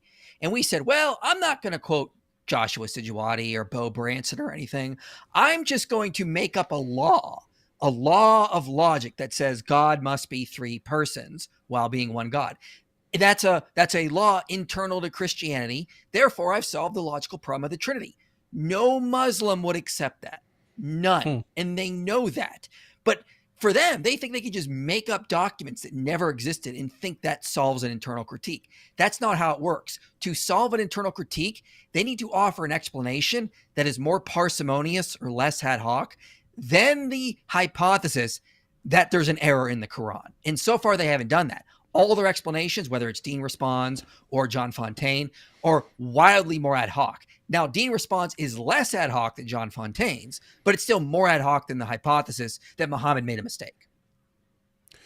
And I'll just add to all of that. Allah is addressing Jews and Christians and saying, why aren't you believing in this book when it confirms your book? What's going on here? You guys aren't making any sense. And of course, hey, Muhammad's prophesied in your book, so why aren't you believing in Muhammad? And so if you are to say what Allah really means is all the parts that agree with Islam, he's confirming those, and the rest have all been corrupted. How is this an art? How should this be compelling to Jews and Christians, right? If you wanted to say, hey, a Muslim can say, oh, that's all he means. Okay. These claims are directed towards us. Why aren't you guys believing in Muhammad and the Quran when he confirms what you have? He confirms what's with you. You go to the Dawa guys. Oh, he's only confirming the parts that agree with Islam. Everything else he's rejecting. Why should we take that seriously? Every Muslim out there, would you take this argument seriously if I came to you? If I came to you and I said this, hey, you now have to believe that I'm a prophet because I confirm your Quran. And what I mean when I say I confirm your Quran is any part of the Quran that agrees with what I'm saying, that's good. Everything else is stupid and wrong and false. Would that give you any indication that I'm a prophet? What's crazy is a Muslim will say something stupid right now and go, oh, but in Islam, Muhammad the final prophet. Well, then I'm not affirming those parts. I'm not confirming those parts. That's one of the corrupted parts. Yeah. And like who would believe me? Who would say, oh, wow, great point. He's agreeing with the parts that he's confirming the parts that agree with him and rejecting the rest. Therefore, he's a prophet. You would instantly spot that as the stupidest argument ever offered by anyone for any position ever. And you're telling us that that's what Allah is doing. You're telling us that that's what your God is doing. Your God is coming to us saying, Jews and Christians, you guys, do you really want to know why you should believe in this book and this prophet? Do you want to know? Because I've got the slam dunk. I've got the slam dunk argument right here. All right. Go to your books. Any parts of your book that agree with me, those are good as gold. Any parts that disagree with me, those are garbage. You ready to believe in me? That's your God's argument. Okay, then you're telling us your God is a complete moron who offers nothing but stupid arguments. Is that what you want us to think about your God?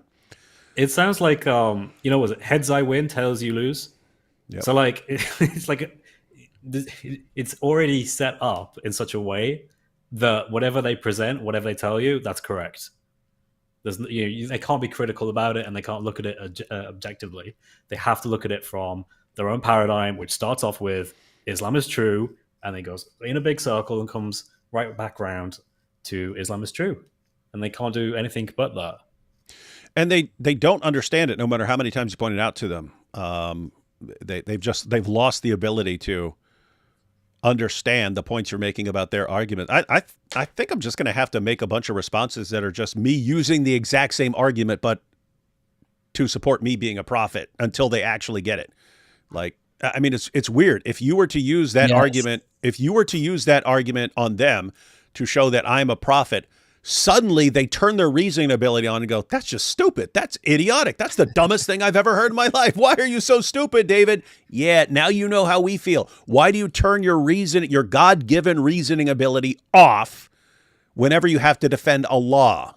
And he's using the stupidest argument that even you would recognize as completely moronic if it were being used against you.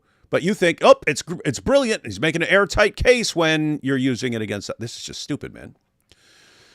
You're making an airtight case for Islam being really, really stupid. Dean's position on confirmation of the previous scriptures. Here we go. Oh, let me guess. General. I'll just say it's a general confirmation of the previous scriptures. It's not going to be absolute. General confirmation of the previous scriptures.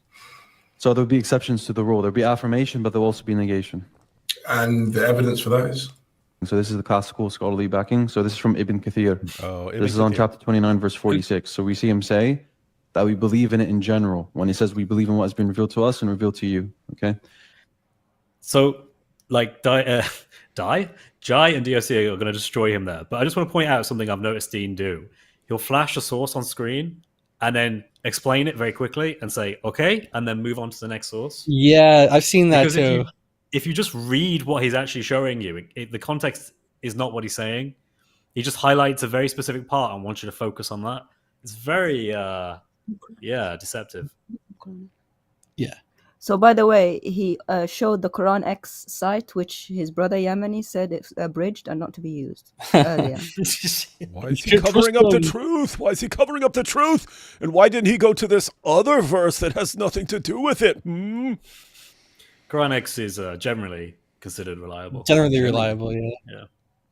All right, so here we have Dees and Lipiano. Orthodox lips. Do you have any scholar or any Quran verse that says that you have to cherry pick and you have to do general confirmation? Yes or no? You're so adorable. Can I respond now? Bro, why you got red stuff on your cheeks, bro? What is that, bro? You got blush? You're so adorable. Should I use 610? Should I use 610 against you? You look smoochable, bro. Wait. You look. What's up with Orthodox lips?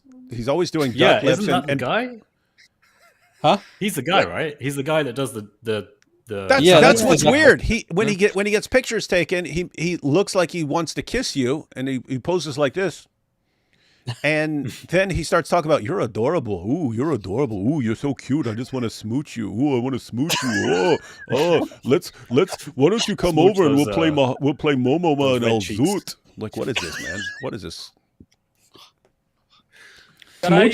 Why are you gay? Adorable. Who says that? Hang on. Rewind that. Do you have any scholar or any Quran verse that says that you have to cherry pick and you have to do general confirmation? Yes or no? You're so adorable. Can I respond now? Bro, why you got on? red stuff on your cheeks, bro? Can What we is get that, to bro? the You got topic? blush? You're so adorable. Should I use 610? Should I use 610 against you? You look smoochable, bro. Should I use? You look smoochable. Why are you gay? Adorable. Who says I'm gay? Should I use? You are gay. Hey, I just had to throw that in there just for good measure. Hey, did you see what he was saying? He was going, "Do I have to use 6108 against you?" He was warning him. Hey, if you're just going to start with insults, I'll just go insults against your God and your prophet. If you want to just start tossing around insults, or do you actually want to address the point? Smart. I mean, for someone who's doing duck lips at the camera, I mean, like, he shouldn't be making those kind of remarks because it just makes him look very, very gay. It's like, what are you doing, bro? Yes, every time I call into your show, I just want to give you a big kiss. Hey, send me your email and I'll send you some lip pics. You want some lip pics from me? What is Dawa, man? Oh boy. Back to his position. It gave me a mufassir that says that you have to do general confirmation. Do you have any? Yeah. Surah chapter 5, verse 44, Ibn Kathir's commentary says we do a mujmal tasdeeq, which means a general confirmation. Okay. So, yeah. That phrase mujmal tasdeeq doesn't appear anywhere because it's not grammatically correct or Arabic in Arabic linguistics is not correct. Yeah, so in Arabic, just like Hebrew, many other languages, you have like you put the adjective before the noun. Yeah, so right? when you want to say nice day, you don't start with nice. You say day first, so then nice. Yeah, so in English you say general confirmation, and so in his mind, he's another guy, I guess, but he didn't claim to be like the expert in Arabic, but we're just letting him know that you don't put the adjective before the noun. In Arabic, you put it afterwards. So he made a basic mistake there, but he also attributed it to Ibn Kathir, which they are getting something from Ibn Kathir, but not that. And he said it was chapter 5, verse 44. So I can show it on the screen, actually. I'll show it on the screen. I'll show you exactly where they're getting this from and how to respond to this. So, okay. So we highlighted here. This is the word that this is the phrase here that they're understanding. Like Dean said, it means, what do you say? In general, we believe in it in general. Libiano said we believe in a general confirmation. Okay, it doesn't actually say that. Iman and mujmalan means a general belief. A general belief. So this is the whole context of it. Yep. So chapter 29, verse 46. Yes. So it basically says that this phrase iman and mujmalan, which means general belief, it means that it's when you are facing the people of the book, if they tell you something, well, let's just read it. We'll read if it, they inform you something whose truth or falsehood we do not know, then don't hasten to deny it, for it may be true, nor believe it, for it may be false. Rather, believe in it, meaning their book, a general belief, on the condition that it's truly revealed, not misinterpreted or replaced. And so this is the one from Quran X where it says we believe in general, okay? And so what we're saying is that it's important to translate the whole thing. It's actually in Arabic, it says a general belief. Why? Because this is actually a specific thing in Islam. This is a specific doctrine in Islam called a general belief. We don't have to go through all of this stuff, but this is it's like you have two different types of belief. Yeah. So the two different types of belief is a general belief, which is for the population who don't know detail. And these are all the different ways in Arabic that you'll see it worded. Or a detailed belief, iman tafsili, for scholars, people who know more. So this is the difference. It doesn't mean that the details are wrong. It just means different types of beliefs depending on people's knowledge. That's all. Yeah. So we have like Ibn Taymiyyah here, for example, he's explaining it. And what he says is, if it is said, how can faith be sound in something whose reality is not comprehended by one who claims to believe it? The answer is, just as faith is valid in Allah, His angels, His books, His messengers, the last day, the fire, the paradise, it is known that we do not encompass full knowledge of all these things in detail. Al-tafsil, okay? But we have only been commanded to believe in general. Fil jumla, in general. Now, and then he goes on to say, do you not see that we do not know the exact number of prophets, nor, so it's not 125 like that lady said, by the way, 125 prophets somewhere in that video. The 4v4. Nor the many angels, nor do we grasp their attributes, yet that does not diminish our faith in them. So he goes on, and he says, I say that there is no doubt that one must believe in everything that the messenger has informed us of and affirm whatever he reported, even if a person does not understand the Arabic he spoke or grasp any part of its meaning. You hear that, Yemenite? Let alone the Arab. So even if you're Arab, you don't understand, it doesn't. He's like, even if you don't understand the Arabic, it's like it doesn't matter as long as you believe in it generally. So then it says, so this is the thing here, because this is the same phrase that, by the way, Ibn Taymiyyah is the teacher of Ibn Kathir. So when Ibn Kathir makes reference to a general faith, I should have kept it as general belief here, but just so you can see the consistency, but it's literally the same thing. Al-Iman al-Mujmal is the same exact thing, just this is using the definite article. And he's saying that this is a general belief. It's not a requirement to know the meaning of everything he has reported. And then he says that there's no doubt about this. And it goes on, and watch this now. So anyone who finds a verse of the Quran that's unclear and does not know its meaning must still believe in it. So general doesn't mean you like get to pick and choose, like, oh yeah, most things are correct, and then some things you get to not believe. Again, this is a doctrine in Islam. These words are not just like random words. They have a reference point. It's like if you're reading a Christian commentary or Christian book on theology, and it makes reference to natural theology or general revelation. You don't need to like Google what does general mean and what does revelation mean.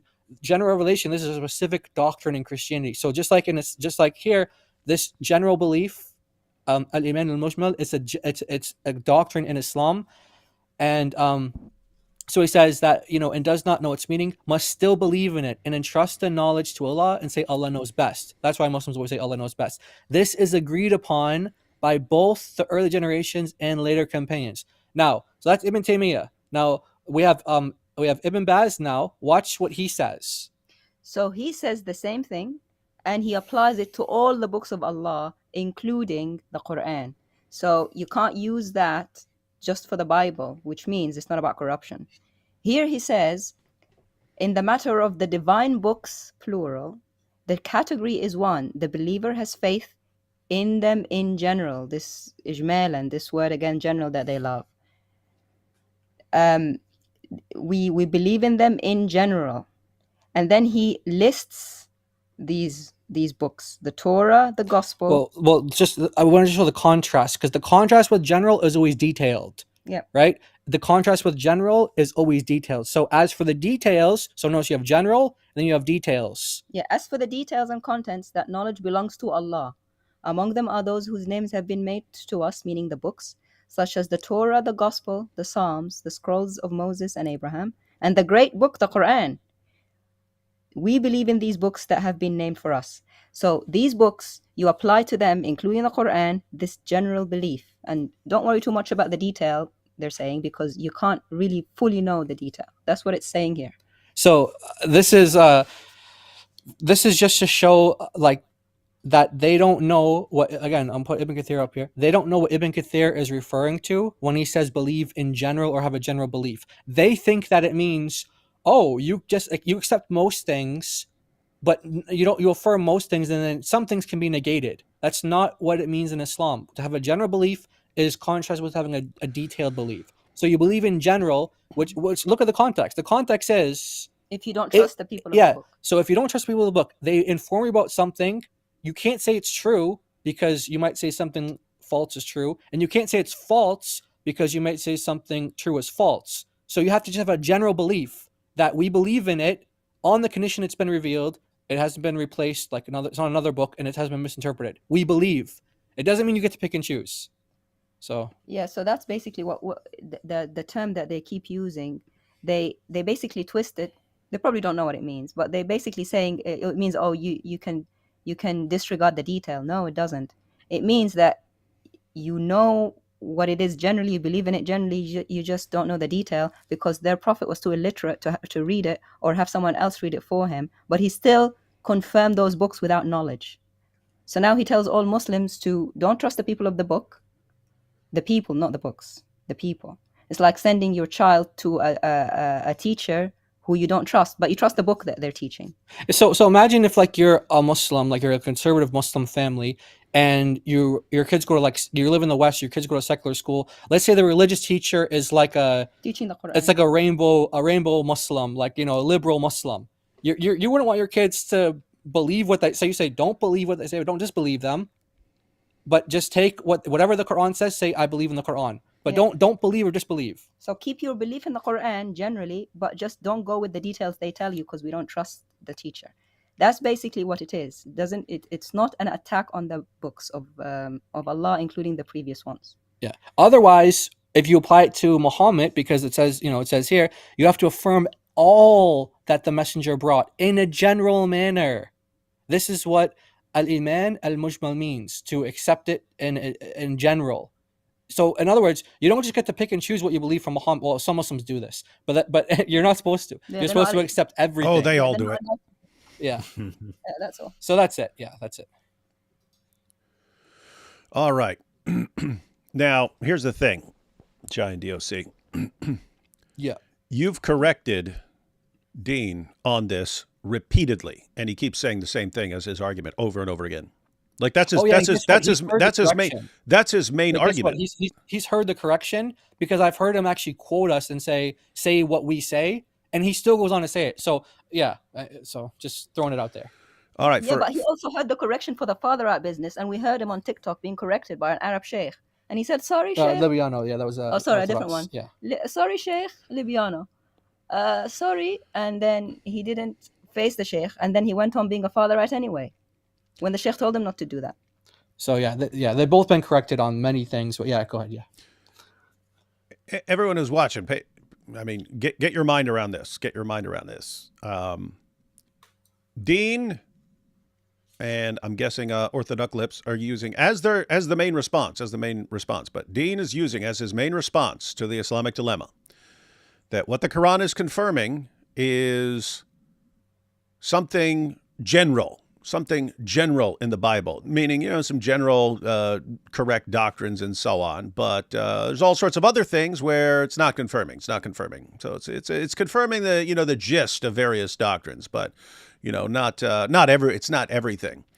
And how do you know that? Well, because Ibn Kathir says, keep in mind, Ibn Kathir now speaks for Allah, and Dean takes the words of Ibn Kathir as the words of Allah, right? Which he'd be condemned by Surah 2, verse 79. You're taking something else and saying, this is the word of Allah, right? So anyway, he's doing that. Jai and DOC point out, dude, if you're quoting Ibn Kathir and what he means by this general belief, that's not what he means at all. It can't possibly be what he means. The general belief is distinguished from a detailed belief where if you don't know the details, you just say, I believe in it in general. I believe in that in general. I don't know what it means. I don't know all the details. I don't have enough knowledge and stuff like that, but I believe in it in general.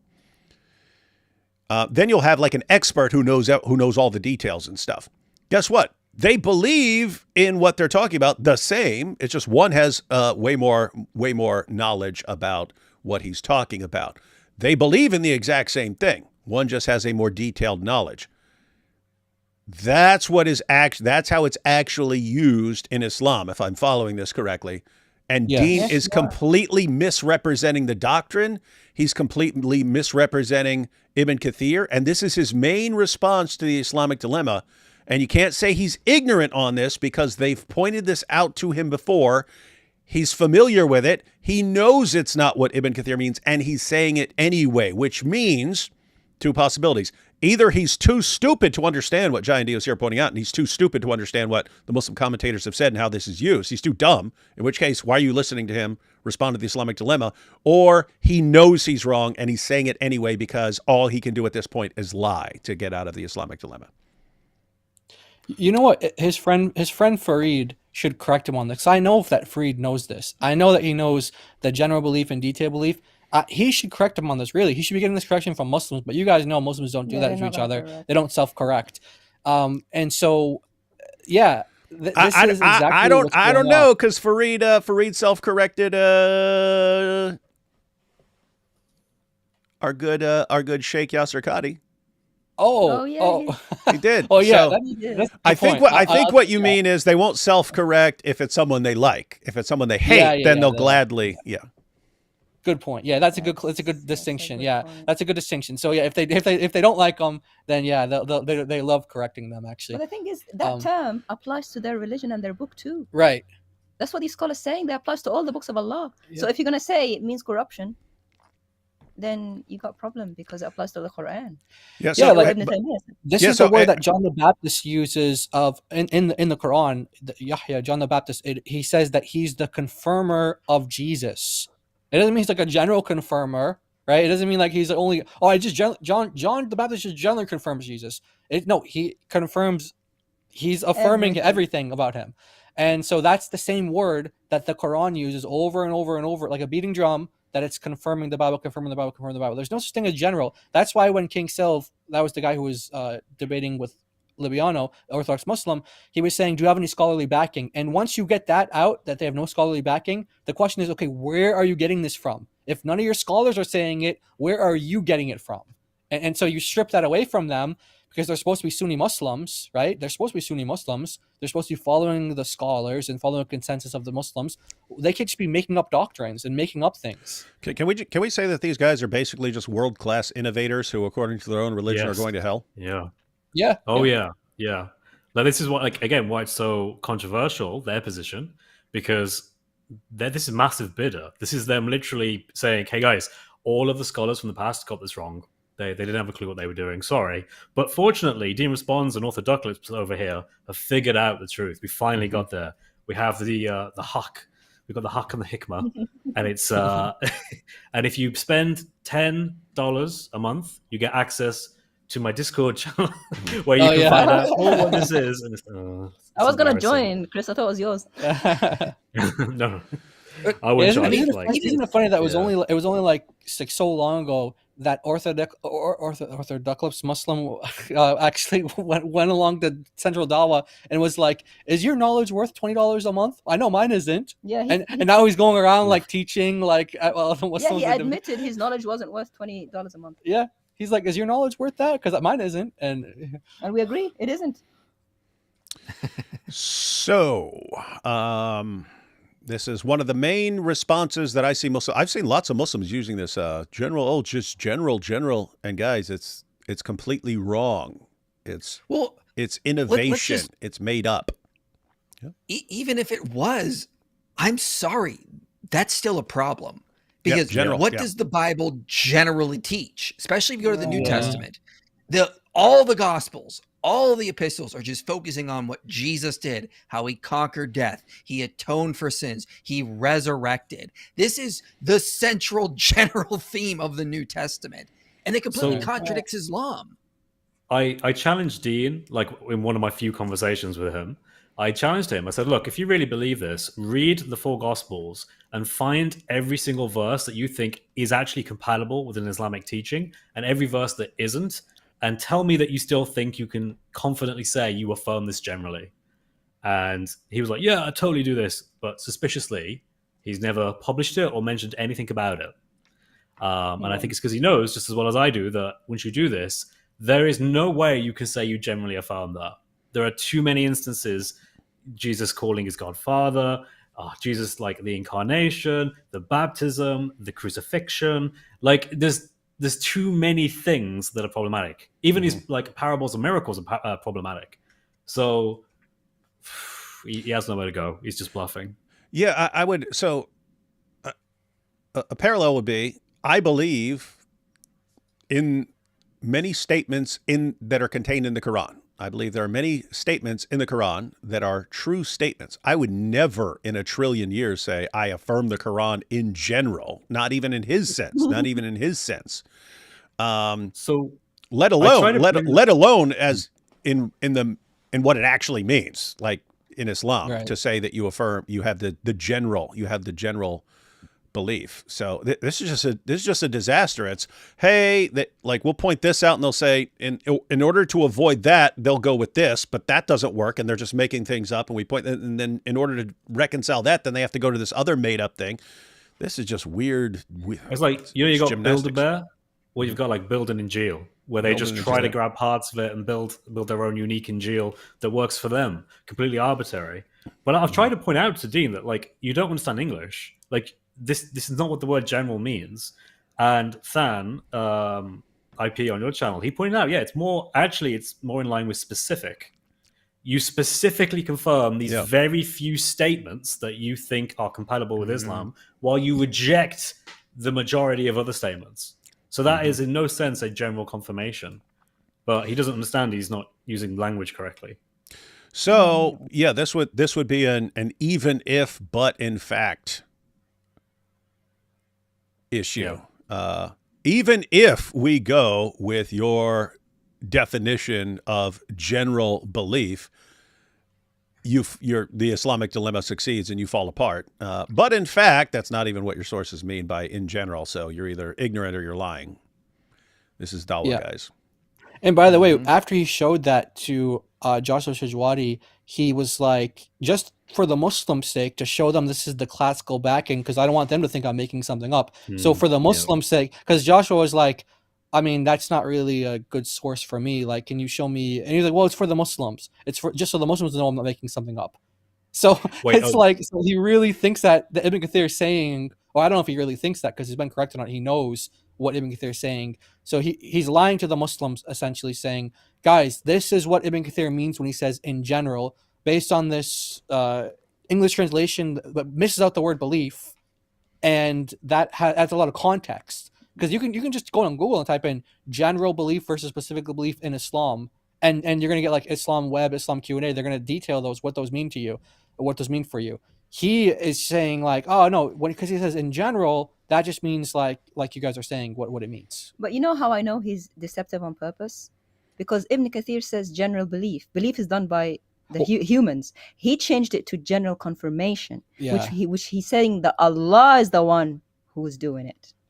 That's how I know he's deceiving them. He's saying, look, no, Allah, when he says I confirm, it doesn't mean everything. Really wow. Bad. So this guy's lying and selling the signs of Allah for a small price. That's right. Very small price. Mm-hmm.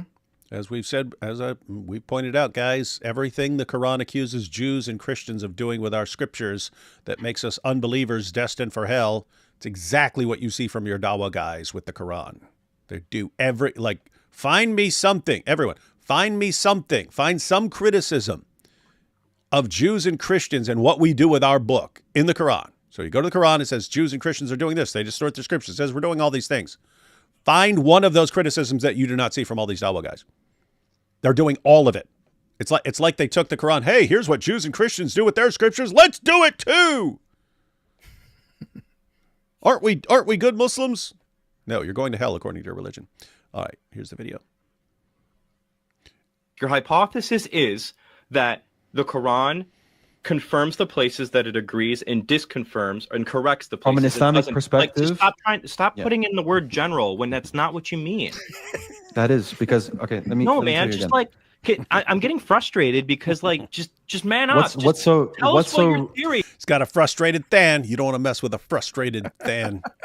What's so fallacious? I really like Than. Yeah, we really like Than. I like Than's his discussion in there. It was great. I mean, of course, IP yours as well, but he's not here, so I gotta say he did a really good job. Yeah, both really good. Oh yeah, and David, he's coming out with a video on the Bayesian Islamic dilemma. He's got it all almost done. We're going to release that next week. If you want to look that over, it's pretty good. We've done so much work into the Islamic dilemma. We've now gone full Bayesian into it. I love that. That's amazing. I can't wait for that video. It's going to be powerful. Oh yeah. Yeah. Hold off on recording the ending because I will put mine together and then we can tie them together. Nice. It'll be super based. All right. Yeah. I'll make that a priority. Let's go back. So fallacious with what I've just said. Where did I say the word fallacy? Okay, so there's no fallacy with what I just said. What? Your hypothesis, for instance, is that the Injil is the Q source, and the Q source is just the sayings of Jesus that just so happen to be the things that only agree with the Quran. No. I accept it's generally stuff within the Gospels, within the sayings of Jesus, not just the Q. You said the Quran is consciously correcting the scriptures, telling us what parts are reliable or not. Then you're saying we can go to the Injil and we can look at the Injil and go, well, this part agrees with Islam or this points to Islam. So we know that we can trust that and we can disregard things like the crucifixion, the death and the resurrection and the atonement theory. And then all of a sudden, again, it's just circular. The Quran is being used to pick out the parts of the Bible we can trust, and then those parts are being used to argue for Islam. That's a circle. No. Right. Yes, it is. That is the most perfect example of circular reasoning in the history of humanity. Thank you. You could, IP. Super brilliant idea here. Super brilliant idea. Don't let me forget it because I will literally forget it 5 minutes from now and never remember that I ever said it. We need to make a short logic book on fallacies, and all we use as examples of the fallacies are Dawah stuff. That's it. It's a little handbook on logic. And brief handbook on logic. We cover all the most important fallacies, and all we use are these guys' arguments for circularity, for straw man, for all that stuff. Because they definitely get plenty. That's literally what he was get, doing, though. You're gonna get poisoning the well too pretty soon. That comes up to another beast. Yeah, because he's like I cited a bunch of scholars off the top of my head or out of a book really quickly. Don't ruin it.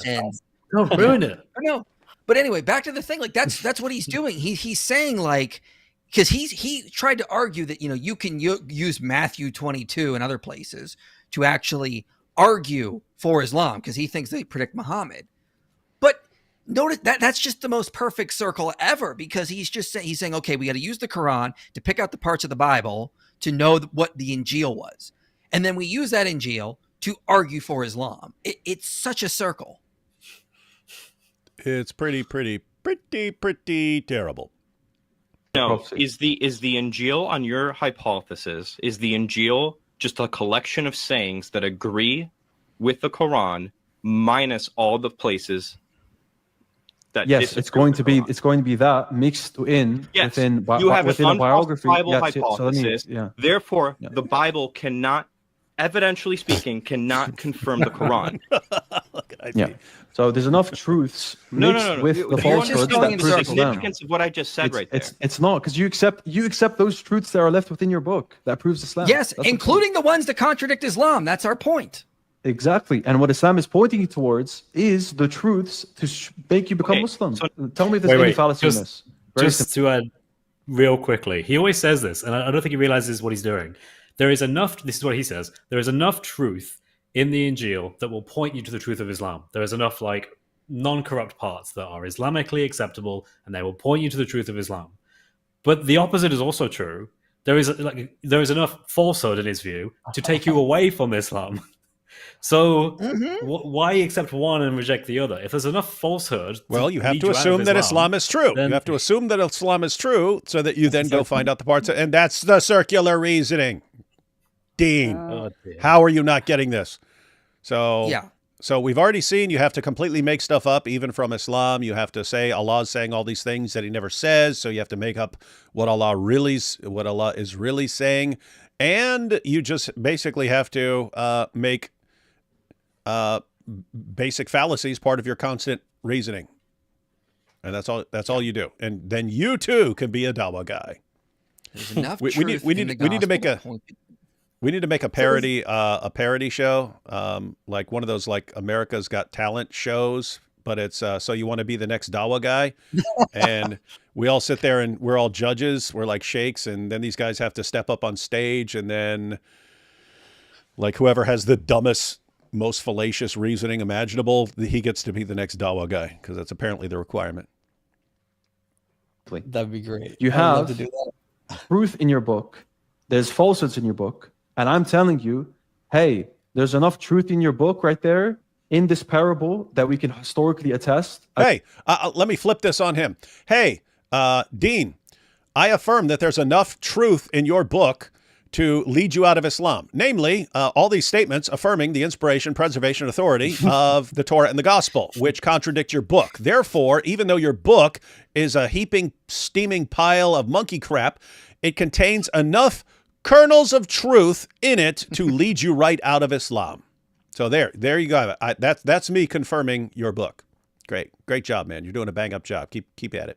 Being most likely given to Jesus, that proves Islam. What's fallacious about that? Like the crucifixion of Jesus. Okay, but what's fallacious in what I just said? Can you answer?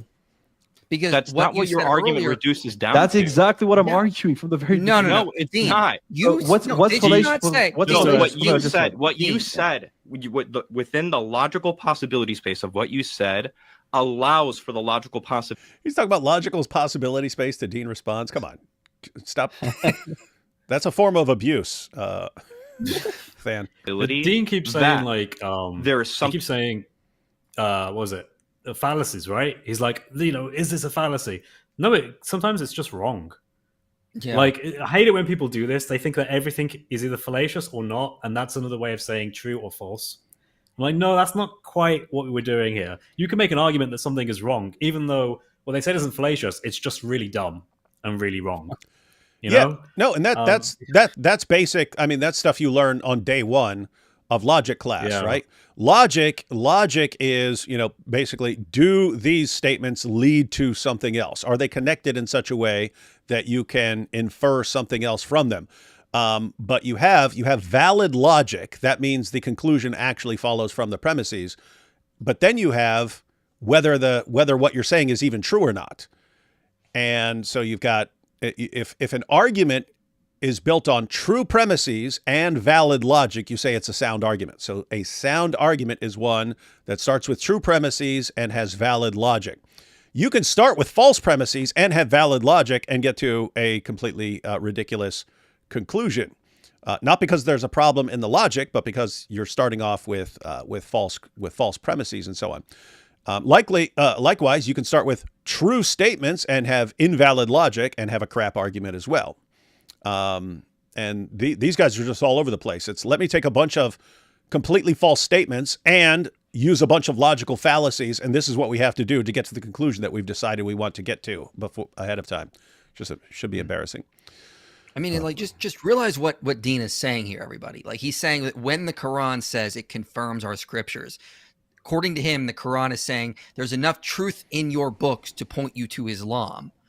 But I mean, that's just such a circle, because there's so much that contradicts the Quran in our books. So we have to use the Quran to pick out the parts of the Bible, and then we Christians are supposed to use those parts to believe in Islam.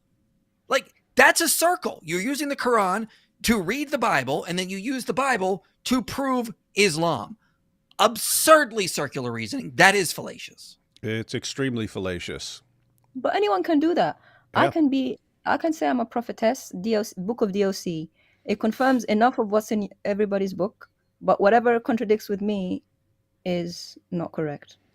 Well, also, let's actually run this on them with a real example. Let's use the Ahmadis. Guys, there's enough proof in the Quran to point you to Mirzam Ghulam Ahmed, okay? And we use the writings of Mirzam Ghulam Ahmed to read and understand the Quran properly, and then you use the Quran to believe in Mirzam Ghulam Ahmed. How many Sunnis are going to convert to the Ahmadi faith now? 0. How many? 0. Exactly. No. Yep. They will I told you, that's when their reasoning ability will turn on suddenly, and they will recognize that is extremely stupid reasoning. But then as soon as they start defending their own position, they'll immediately use the same stupid reasoning that they would recognize as insanely stupid if anyone else used it. That's what Dawah does to your brain, guys. It's what Dawah does. That could, in theory, disprove or be incongruent with the Quran. Your theory does not allow that, because by definition, anything that disagrees with the Quran is being corrected by the Quran. Yes, exactly. Yeah, but the point is, yeah, exactly. Yes, actually, guys, you got it. Hang on.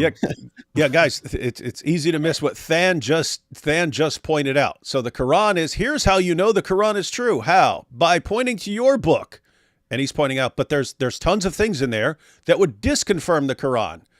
And so if this is actually being put up as a way to confirm or disconfirm the Quran, you're using it in a way that makes it impossible for the Bible to disconfirm the Quran, because you're saying it's only confirming the stuff that already confirms the Quran. So there's no way you're saying, oh, this is how you know, this is how you confirm or disconfirm the Quran. And he's saying, you've just made it impossible. You've only made it so that it can confirm, just by definition, and you're making this stuff up. And this is. He's like, yes, exactly. That's exactly what I'm doing. Yep, exactly. That's exactly what we do. Of course, this is Dawah. This is Dawah. And he's like, oh wait, no, I can't say that. This is what was the point exactly, of Allah? So what was the point of exactly Allah? Why I brought Than on my channel. He's pretty good at this. Yeah, Than's great at this. Yeah, it's really good. But if it discredits, if whatever discredits it should be thrown out, then what's the point going to it in the first place? What did Allah say to go to us and ask us then? Oh yeah, he gets to 1094 actually later on. He gets that. All right, let's see. That there's nothing historically verifiable that I agree with you on that will be a historical testament to Jesus, a saying that contradicts Islam. I don't believe there's anything. You added a qualifier there. You added I don't believe there's verifiable. Yeah, you added that qualifier, but that's not what the Quran is saying. It doesn't say we're confirming what's historically verifiable. It's confirming what is true. That's the point. Okay, but then but it's also correcting things, right? Yes. So then the Quran is confirming the Bible, but we need to use those parts of the Bible to confirm to argue for the Quran. Yes. That's exactly what it's saying. Yeah. That's exactly yes. No. Oh, yes, it is. Hold on. If I'm no. How is Yes, that? I mean, just imagine. Poor IP. Yeah, IP. You could be like this. Okay, so what you're saying is, in order to know that Islam is true, we first need to assume that Islam is true. Just take it for granted that Islam is true, and therefore it's only confirming the parts that agree with Islam, and then we're supposed to use those parts that agree with Islam to then conclude that it's true, which is exactly what we had to assume from the beginning. That's what you're saying, right? Yeah, that's exactly what I'm saying. It's brilliant. Don't call it fallacious. Don't call it fallacious. Don't say I'm fallacious here. Jai, you got to upload these videos to your channel. Like these need to be independent ones. You got to do the first one and then do this one as well. Yeah. Okay, we could do that. We will. So if you already assume Quran is true, why do you have to measure it against anything? What's the question? What's the point? What's the point? Yeah, what's the point of measuring it against something? And then finding out that it doesn't measure up and assuming it's correct anyway. Yeah. It's like choosing a yardstick and then rebelling against the yardstick when it doesn't. Yeah, just imagine if you'd had if you'd had Muslims running this argument and some knowledgeable Jews and Christians in the area, and Muhammad comes up, hey, you want to know why you should believe in me? I'm confirming your book. And you say, really? Well, look at all these things in our book that completely refute what you're saying. Oh, but I'm only confirming the parts that I already agree with. Like, who would think that's a good argument? What Jew or Christian on the planet would think that's a good argument, ever? Or would you even need to say that? Like, would you even need to say, like, I'm confirming X is like only if it agrees with me? Then it's you're like, not really confirming it then. It's like redefining what confirming means to just be like, whatever agrees with me. So you don't need to even say that. Like, because you could say the Quran's affirming the Vedas or the Hindu books or something like that. It's like, yeah.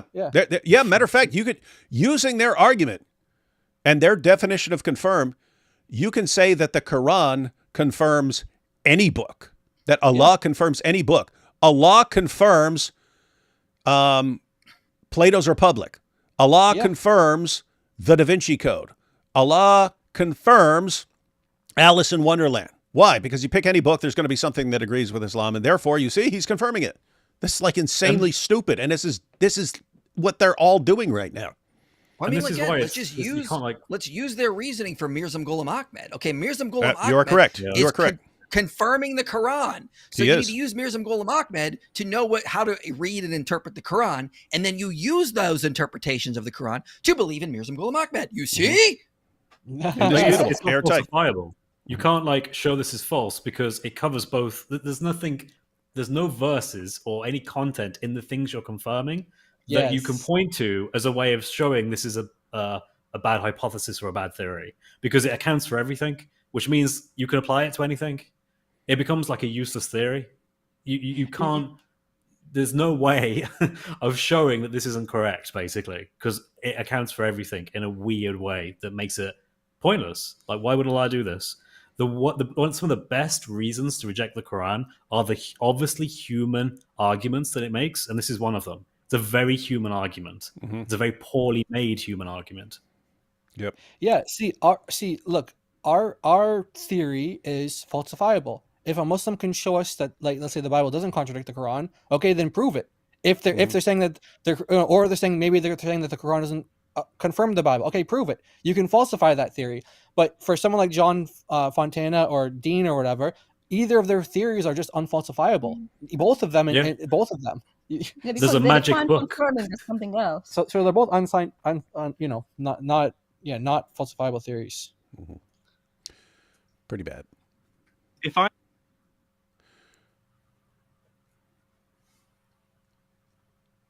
So one very clear example where it would disagree with Islam is when he mentions his crucifixion and resurrection. Right. One clear? You got one verse. Oh my goodness. Historical scholars in general agreement. Mm-hmm.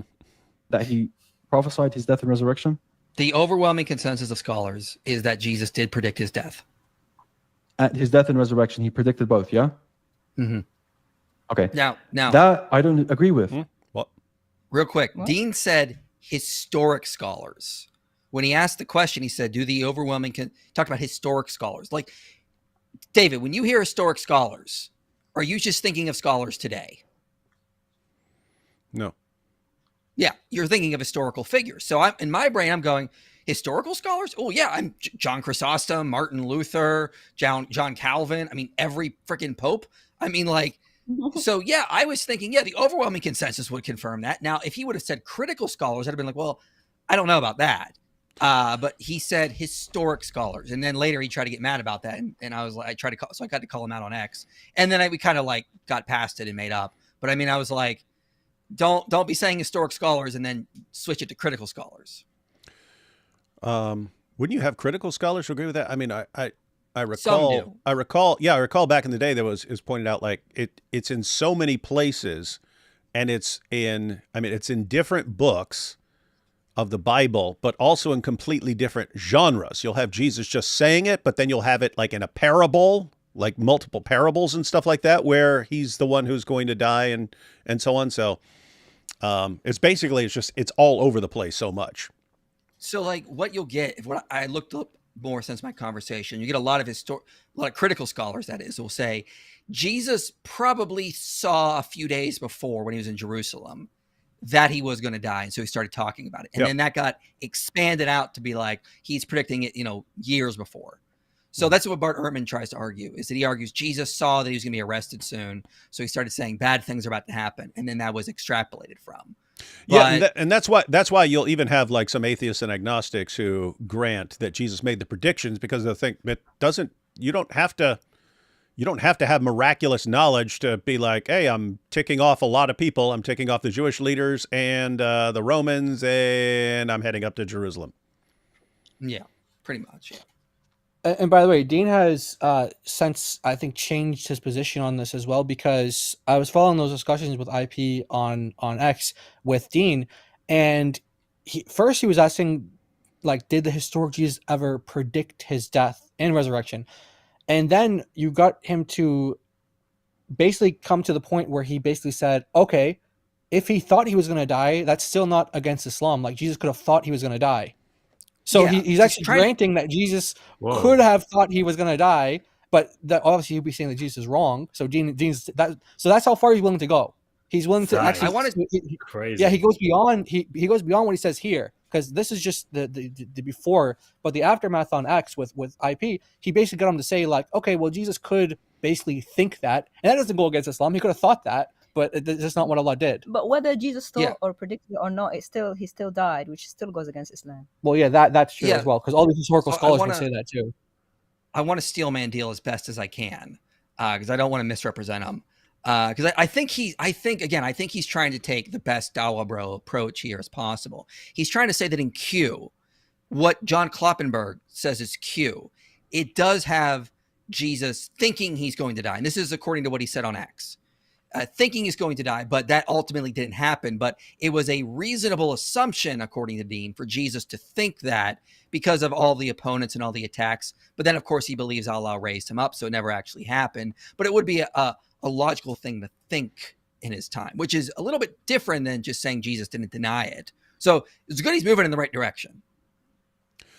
Yeah, so he's stepping away from this position and going more into, okay, I'm willing to grant that he talked about his death, but he's essentially saying he was wrong about it. So when did he change his mind?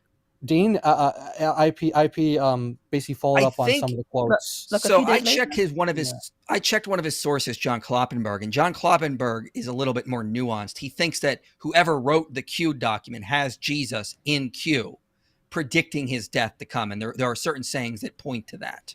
So now I don't think John Kloppenberg thinks Q is entirely, if Q even existed, but his reconstruction of Q, which I'm skeptical of, but his reconstruction of Q, that is John Kloppenberg, thinks that whoever wrote Q has Jesus predicting his death in there, even if Kloppenberg doesn't think the historical Jesus did. So scholars can get kind of nuanced with this. And this is what you find the more you read about it. Like you'll get like a skeptical scholar like Kloppenberg, who may not think the historical Jesus predicted his death. I don't know if he did or not, but he does think whoever wrote Q made like a basically a character of Jesus based on the historical Jesus. And then that character predicts his own death. Same with Mark, Matthew, Luke, and John. They all have Jesus predicting his death because that's their version of Jesus, but it's not the historical Jesus. For a lot of these critical scholars, the historical Jesus is lost to us. So they're very, very skeptical about what you can actually say about that person, which is absurd because they're so skeptical, but then they make these reconstructions that are somehow more reliable. So it's kind of like an absurd, like, the funny thing is Robert Price once pointed this out. Like if you want Jesus to be like a vegan lesbian or like a vegan feminist, you just pick out the verses of the Gospels where it aligns with that. And then you make that the historical Jesus. It's sort of like this circular thing. Yeah.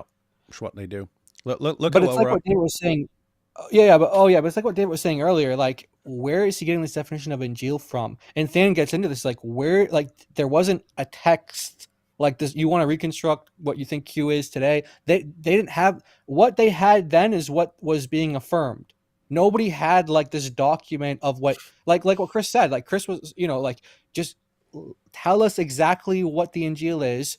Whatever Dean comes up with is not going to be what they sure, it'll be contained in what the Christians had back then, but it's not going to be the entirety of it. So no one would have thought to be like, oh, it's only this part of this is only these words here. These are the Injil, and then these words are not the Injil. Nobody would have thought that. So even this whole idea, it's like even we're letting him go too far with even granting him this like crazy idea of what his definition of Injil is. Look at what we're up against here. Sisters, you still believe in the non-existence? There is no dilemma. There is a insistent and deliberate misunderstanding. But you are right. If 1 + 1 + 1 = 1, everything is possible. This is what's considered a sick burn in Dawa, among Dawa fans. It's like, you don't. It's like you're a complete idiot. I mean, all you would need to do to refute the Islamic dilemma is show us one verse that we've been challenging Muslim on for years. Show us one verse says the Torah and the gospel have been corrupted. Show us one, just one, and we're refuted. And no, there is no dilemma. You believe 1 + 1 + 1 = 1. Ha ha ha ha ha ha. This is what we're up against, guys. It's nice. 40 generations of first cousin marriage, destroying people's ability to think and reason, and then we have to try to get them to think and reason, and it's almost an impossible task. But I guess with God all things are possible, so we're still hoping for a miracle here.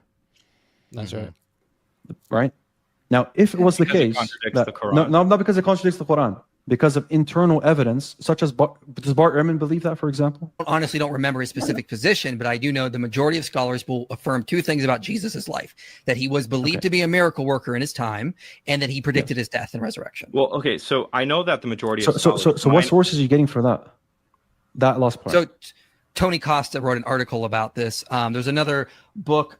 So what's his name? Graham Twelfthtree has written books about this as well. Okay. So in those works, do they show that it's the overwhelmingly majority position that Jesus he prophesied his death and resurrection? Is that right? I believe so. What in the blue hell is he even arguing here? Like where's he getting that this is what the Quran says? I affirm your books. Oh no, it's only saying that what critical scholars affirm about the books. And this is before critical scholars even existed, dude. Why would you think that is?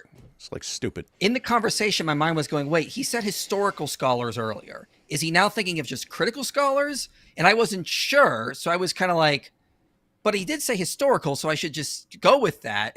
But it sounded like maybe he was just talking about modern scholars at this point. So I was not really sure where he was at this point. I think he was stalling because he knew that there's no answer. So let's see if he's trying to see if there's any crack in the armor. Any way out, yeah. But Than had it right. Looking for any crack, not in the zoot sense, but yeah, but Than had it right. The only reason why he disagrees with that is because it disagrees with Islam. That's the only reason. And then Dean is just trying to pretend that he has these other reasons. Like, imagine anybody think Yeah. like anyone just come up with Dean's conclusions or what he says unless they were guided by the Quran with those assumptions. Like, no one in the world would ever think. Did the companion say, but are there any critical scholars that Yeah. say this? No.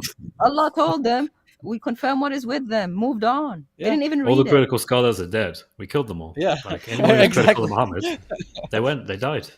Yeah. Right. Yeah. So it is. All the It is. critical poets. It is important, like what the actual methodology here is. I agree with the Quran, except on all the Islamic dilemma verses. But other than that, I agree with the Quran. I'll reinterpret over 100 Islamic dilemma verses gladly. I won't reinterpret 4157, even though there's always been Muslims who reinterpret that. But yeah, I just agree with the Quran, and so I'm stuck with this dilemma. So I'm going to say that, okay, the Quran is affirming their book, therefore I'm just going to say it's general, and then we have to do all this, and then you keep narrowing that, you keep pinning them down, going, okay, is this what it's confirming? It's confirming in general. Well, okay, there's a bunch of stuff in there that's wrong. It's confirming the red letters. Okay, well, we can run the Islamic dilemma just with the red letters. Well, now all the red letters, because some of those have been correct. Just the Q. Okay, well, we can run it just from Q. Well, just the stuff that critical scholars would affirm. What the heck are you doing, man? Yeah, seriously. This is what Allah means. This is what Allah wanted us to do. Wanted us to do when He says, "I'm affirming your book." And by the way, that's also funny because that means like no Muslim up until critical scholars could ever know what the Injil is. All right, no Muslim could ever know what it is until Dean came along and he started because that's what he's actually saying. Like it is. This is yeah. And keep in mind, he can't defend any of this. He can't show us where Allah says this is what He means by any of this. So not only are these the guys that are coming up, like 14 centuries of Muslims had no clue what Allah was saying. And you can see this from the commentaries. They're all over the place on what Allah means in these verses. Suddenly you get down to the 21st century. Dean figures out what Allah has really meant all along, but he can't show us Allah saying any of this stuff. So it's almost like he thinks he's a prophet or something like that, right? Like he came to, what's going on there? Yeah, he came to clarify. He came to clarify what Allah means, and we have to accept it, even though he can't show us that this is what Allah is saying. Which he has to be a prophet. He has to be. Otherwise, he's just making stuff up. He's going to Q and critical scholars and everything, and Allah saying, if you take some of the verses, some of parts, and leave other parts, you're going to hell. So we can't do that. Yep. I don't have them offhand, but I can get them for you if you want. Why is this your criterion? Like, that seems really inconsistent. Because also, like, I feel like the overwhelming majority of scholars reject the truthness of the Quran. But is that based on do the overwhelming majority of scholars, based on the historical evidence that they have, reject the Quran? Reject the Quran's authenticity? I mean, well, hold on. How are you going to appeal to Bart? What? Yes. Yeah. What is he talking about? 100% of historical Jesus scholars would reject the Quran as a source of reliable information about Jesus. And no, they don't. Well, it's from God. It's got to be right. No one does that. No one. So yes, 100% of critical scholars would reject at least a bunch of the Quran. They might take it. They might say you can get to certain things that are true in the Quran that are about Muhammad and things that are going along during his time and so on. But they basically be doing exactly what you're doing with the Bible. They would point out things that they agree with and point out things they disagree with. So if you're using critical scholars as an authority, Islam just went bye-bye. So is that what you want to do? He seems to think that, well, he seems not to be aware that anyone who isn't already a part of a religion cannot really, by definition, accept that the Quran, for example, is true, because otherwise they would be a Muslim. It's kind of like, well, yeah, anyone who studies Islam but is not yet a Muslim, by definition, they don't accept it's the word of God, because if they did, they would be a Muslim. It's kind of weird way of thinking. It's extremely weird, and it's totally hypocritical, right? It's okay. We're gonna talk about the Bible. We have to go to critical scholars and see all this from. Okay, is that the method you want to apply to the Quran? No, Of course not. Yeah, They but never would. and the fact that he thinks that scholars are like critical scholars of the Quran are not like they don't agree with how he views the Quran. Like if you show my No, of screen real course not. quick, I'll just throw a couple examples of this and just show like what critical scholars or Muslim, Islamic scholars have to say about just one particular text in the Quran. So This is a good one. here's a quote from Nikolai Sinai, the Quran. It says, "It is probable that chapter 19, verses 34 to 40, which have been identified as a later interpolation before." Okay, so, and they were added to the preceding narrative, et cetera, as a postscript to provide, and blah, blah, blah. So the point is, you keep going down. I have multiple scholars here. Another one, here's Muna Tatari saying, in historical critical exegesis of the Quran, it is generally assumed that Quran chapter 19 verse 34 to 40 represents a later insertion into Surah Maryam. Okay, and then they give her the reasons why they think that, because of the rhyme structure, et cetera, et cetera. And there's more. How do you pronounce his name again? It's French. Guillaume D. Guillaume D. Sorry, I'm bad with. So he says in his article here that Surah 19, verse 34 to 40 are an interpolation. So that's all I wanted to share. But I just wanted to show that the idea that critical scholars, like Islamic scholars or scholars who what they would call Orientalists, they don't have the view of the quote authenticity of the Quran that Muslims would ascribe to it. They think that there are parts that are interpolated, like people at later hands came in and added things to the Quran. And so this idea that like, oh, for the Bible, you guys have these critical scholars who, they just have a field day with, like, saying what's original and what's not. Well, guess what? You have critical scholars of the, and by the way, we have reasons for denying what these guys say, and we can, show that. But you want to appeal to them, and you think they're authoritative, and you think that they don't do that to the Quran. You're wrong. They say over and over, basic consensus, that this particular passage, just one example, is an interpolation, which means that a later hand came along and added something in that wasn't in the original. So the idea that, oh, we all just agree with critical scholars on the text, the genuine, I forget what he said, the authenticity of the text or the genuinity of the text or something, that's not true. And for something, and then because we're talking about authenticity, like, mocks the Quran. Bart Ehrman literally says that the Quran can't be comparable to the authenticity of the Bible. Right? Yeah. He's not even he's not even an authority on the Quran. Saying why, right? He's not even an authority on the Quran, anyways. Right? The point is that can we show that historical evidence of the high degree of certainty that any of the sayings of Jesus contradict with Islam? Yeah, I don't believe so. I would argue, for instance, Dale Allison will take that Mark 14 verse where Jesus claims to be the Son of Man coming on the clouds of heaven and from Daniel. That okay? Dean, I got a source here for you. So Habermas has actually gone through and compiled all the sources on this. And yes, it's one of those things that the majority of scholars who have written on this, like Allison, Casey, Crossley, Dunn, Tabor, Wenham, Wright, all are basically saying yes. Bayer, Borg, Brown, all are saying yes. The overwhelming consensus is Jesus did predict his death and his resurrection. So how many of those scholars are Christians? What does that have to do with anything? That is from what I can tell. Are we poisoning the well now? Yeah, it is amazing. I mean, imagine if you were talking about scholars of the Quran and no one was allowed to quote a Muslim scholar.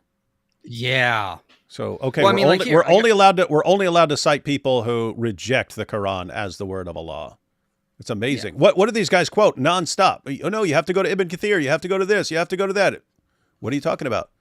As soon as we go to the Bible, we're only allowed to quote non-Christian scholars. This is stupid. So I miss when I did that. I forgot that Habermas mixes in some who disagree, like Tabor, for example. But like, for example, Allison appears to take for granted that there is a passion predictions in the gospel. Casey states that Jesus could have guessed it would likely be that he would die in Jerusalem as an anointing death for Israel. He predicted his death and his resurrection, but it was not bodily with an empty tomb. Crossley says Jesus quite probably predicted his death. James D.G. Dunn thinks that Jesus believed that he would be arrested, which entails a subsequent death. Now, Tabor disagrees. Wenham agrees. Wenham notes that Jesus was surely aware of what happened to John the Baptist, being a popular religious leader in Roman Palestine, and that Jesus could have done this without supernatural intervention. So, I mean, he lists a bunch. Borg says, for example, Jesus maybe spoke about his death, but he surely knew that he was in great danger. Brown says, at the conclusion of a lengthy appendix on whether Jesus predicted his passion, Brown seems to think that Jesus anticipated a violent death. So you just go through this and it lists a bunch, and he lists ones that disagree. But at least there is some sense among the scholars listed here. Now, a lot of these are critical scholars, but there's at least a sense here that many of the scholars are saying that Jesus' prediction of his death is not completely ahistorical or completely fabricated. It does at least have a historical basis.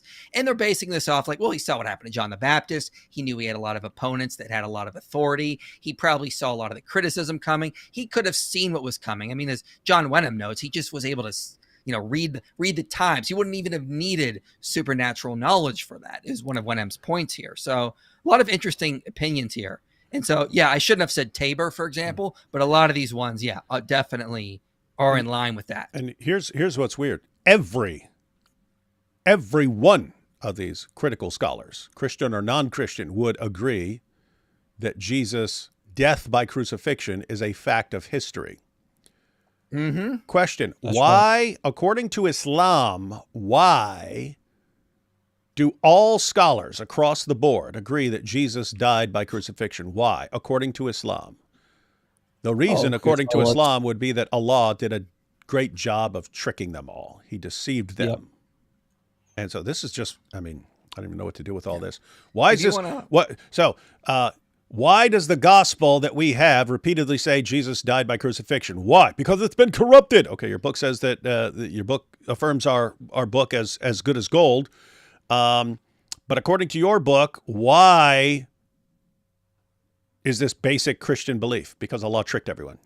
It's amazing. So we need to reformulate the responses. The reason that the Bible seems to disagree with the Quran is that Allah did a great job tricking everyone. He deceived people. And so all the parts that disagree with the Quran are actually Allah deceiving people about what the Injil actually is. And guess what? The Quran says he tricked everyone. And you look, and he obviously succeeded in tricking everyone. So the Quran is actually affirming all of this. It's great. It's powerful stuff. Can you put up my screen for a minute? I want to put John Kloppenberg's book up there.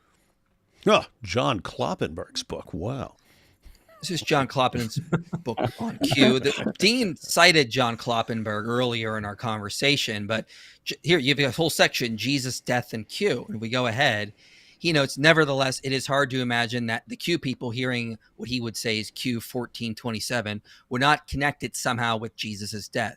More than this, the saying suggests that the disciples be seen as connected with the willingness to undergo a shameful death, such as that endured by Jesus.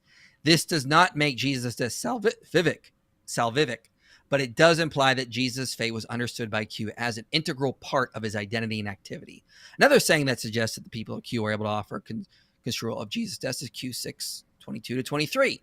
So Kloppenberg does think that Jesus is referring to his death in Q. So this does, like, even one of Dean's own sources does seem to think that, the Q of Jesus does see his death coming. And there's a long discussion on this. I don't know. We have time to go through the whole thing, but you get the idea. This is not this ahistorical stuff. This is stuff that, and this is the verse he's referring to. The one who does not take one's cross and follow after me cannot be my disciple. So this is assigned to Q according to Kloppenberg. And he thinks, like, why would that end up in Q, his reconstruction of Q, that is, unless he didn't think that Jesus was actually referring to his coming death and resurrection, or at least death. So Sentinel Apologetics did a really good live stream on this, where I'm not sure if it's this work or it's another reconstruction of Q, but it's very modern.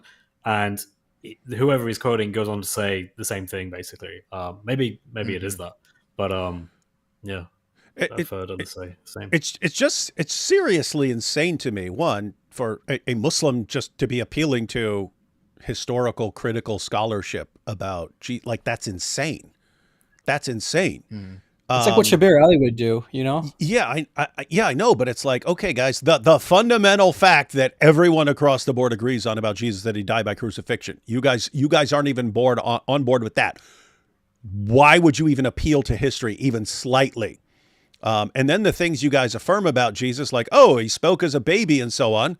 What would historical critical scholars think about that? They would say, you obviously got that from later made up sources and so on.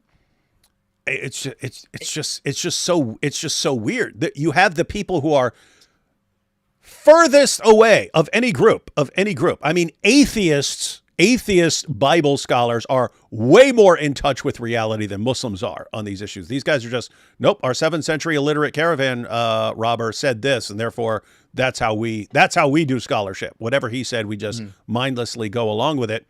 Okay, guys, you are the people who are furthest away from scholarship. For the people who are furthest away from scholarship to start saying, oh, well, what are the scholars? It's like, how do you live this double life?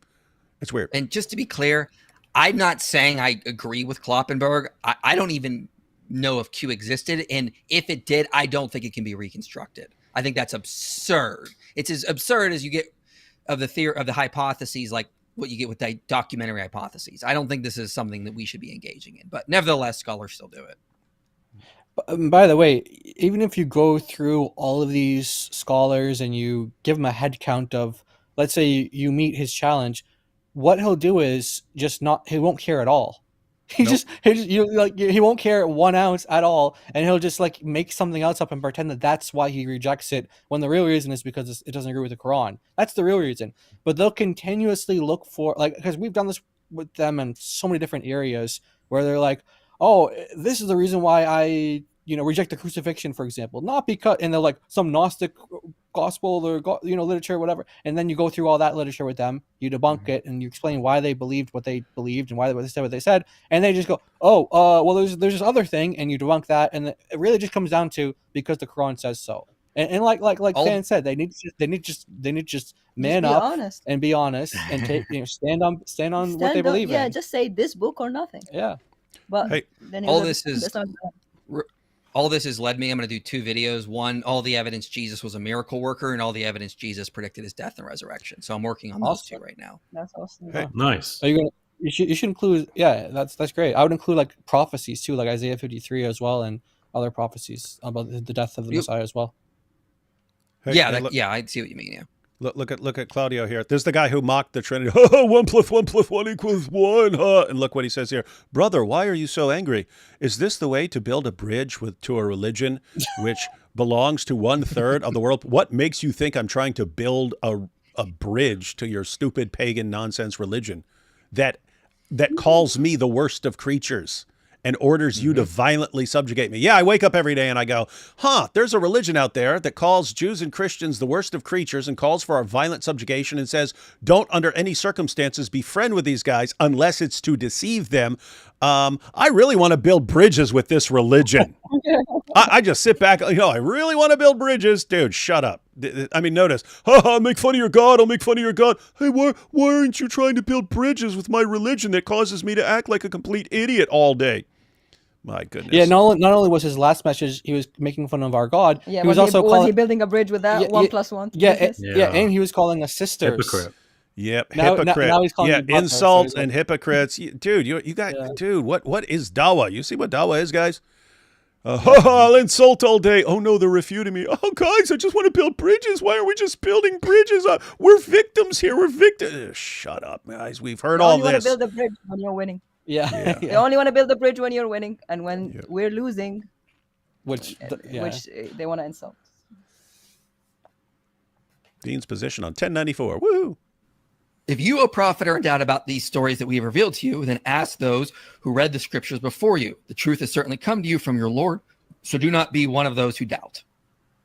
Okay, so first, you agree with me that the Quran here is using a conditional if, an impossible hypothetical to emphasize the point. Hypothetical. Do you wouldn't agree? say that It's impossible, but it's a conditional. Why is it impossible? Did you see that? Do you agree with me that the Quran is using an impossible conditional? Possible. Yeah, so there's other sections where the Quran makes it clear that prophets doing major sins. But then the Quran says impossible hypotheticals to emphasize this point. It doesn't, by the way. Yeah, but prophets can't commit major sins. How do you explain the satanic verses, Sport? Yeah. Muhammad delivered the satanic verses. That's shirk. Not only did he commit shirk, he encouraged his followers to commit shirk and agreed with all the polytheists that they can all pray to 3 pagan goddesses. So Muhammad committed the worst possible sin there is. Where are you getting this idea prophets can't commit major sins? Your prophet committed the absolute worst sin. Yeah, and same with Abraham, and according to the Quran. Yeah, committed shirk. He's Intentionally calling the son his Lord. Calling the son his Lord. And it's so funny seeing their explanations for that. And the moon, he called the moon and the stars. And the sun. And they're like, oh, he was just mocking them. He wasn't actually it was play shirk. It wasn't actually real shirk. He was just, So like it's so funny because they love to say this, and like Chris said, there's nowhere in the Quran that says that prophets can't commit major sins. Nowhere in the Quran does it say that. Yeah, so he just. Yeah, I think he was just saying, hey, Than's pretty new to this, and IP, he's only been dealing with this stuff for a couple years, so they're not gonna really know if I just make up a bunch of stuff and roll with it. Yeah, great job. Yeah, Than was already working on his script, The Bayesian Islamic Dilemma, during this, so it's like he was already knee deep in it. Mm-hmm. Oh yeah, and by the way, David, he's saying that doubt would be a major sin. So when the companions found out about the different ahruf, didn't that cause Ubay major doubt?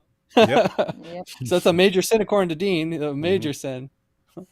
And I guess when Muhammad thought that he was possessed after getting his first revelation, that was a horrible, terrible sin. And then when he repeatedly tried to hurl himself off a cliff, that was a horrible, major sin. Or maybe I guess Muhammad couldn't do horrible, bad sins, and therefore I don't even know what to think. Therefore, it's okay. It's okay to hurl yourself off a cliff. I don't know. But by the way, this impossible conditional, he thinks that by putting terms together and sounding clever that it exists. That discussion doesn't exist anywhere in the exegesis of that verse saying it's impossible. Yeah. I'm just saying. Yeah, it's and we can get into that too. Yeah, if you wanted to say like some Muslims have said, okay, yeah, but Muhammad didn't doubt. That's one thing. If you're saying that this is using the form of the word that is the impossible conditional, okay. Sad that none of your commentators thought that, and here we are 14 centuries later when, once again, Dean responds, actually figures out what no other Muslims have ever figured out. Thank you, Prophet Dean. He says, if the Prophet fabricated revelation in my name, then we would have severed his aorta. But we know that the Prophet could never do that. The Prophet could never lie about revelation. So we know this is a common rrhetorical tool that the Quran uses. Wait a minute. Right? Didn't he say towards the end of his death that he feels his aorta being severed? Yeah, obviously we would disagree with that. I don't want to deviate from this, but the point is, he's like, you got me. You got me. We would disagree with this, even though it's exactly what our sources say. But we don't, as you can see, we don't care what our sources say. That's welcome to Islam. He was smiling. He found it funny that he knew. Oh, because he was hoping you wouldn't know. Yeah. Yep. Here we go. Yeah. So do you know the different words that are used between the Quran and the Hadith there? Was it abhar and watin? So one of them says abhar, the other one says watin. So these aren't the identical terms being used. I've been hearing this response for years. They're in the Muslim sources, you either have they're synonyms, and because guess what? We have aorta and we have life artery. You can call it either one. They mean the same thing. It's like saying, but we got two different terms, H2O and water. So we're talking about different things. Well, no, H2O is talking about water. It's like saying Superman and Clark Kent. Okay, you're talking about the same person there. It's like saying Samuel Clemens and Mark Twain. Yeah, that's the same person. Yeah, you can have different words for the exact same thing. As far as I recall, when I looked this up in the past, they're either treated as synonyms or one is a section of the other. One is a part of the other. But none of that helps. Just so the Dawah guys are aware, they think I don't know a lot about Islam. I was watching David Wood before I started my channel in 2011. The reason why I didn't really focus on Islam is because he was doing that. And I was like, no one's doing this rise of new atheism. I will jump on that for the time being. Now that that's dying, I'm happy to go on more on an Islam kick. But like that, the idea that I'm just getting new to this stuff, if anything, I'm just refreshing stuff that I haven't looked up in years over the past 3 to 4 years now. By the way, if you want to show my screen real quick, I'll just go over this Abhar routine stuff real quick. And then it's really funny because he's saying that because there's two different words being used, they can't be referring to the same thing. And we're going to show that the two examples that he gave in 1094 and then the question 6944, where that uses two different words for if as well. But we'll get into that after this. There's the word abhar that Muhammad used. Lane's lexicon. When he said that his aorta has been cut, that's in the hadith. There's the aorta here. That's the abhar part. And that's one of that's the wateen here, which is a synonym. The aorta. And it's funny because it even gives an example in the dictionary. Qata abhara. And look at how it's worded in the hadith. Which is what Muhammad said, exactly the same. And it means it severed his aorta. Yeah. And this is from sunnah.com. And also they translated it as aorta. So they're all Muslims, by the way. And we have a medical dictionary that's English, Arabic, authoritative, modern, but we also have classical sources as well. But I just want to show you how it's used even today in Arabic. Yep. So we're zooming in on the page here. This is the page. We're zooming in on it. And there's at the top here in that medical dictionary, aorta, it lists al-abhar and al-wateen, which is, so they're synonyms. Yep. And then even another dictionary as well that is, again, it's modern, but you have both used there as well.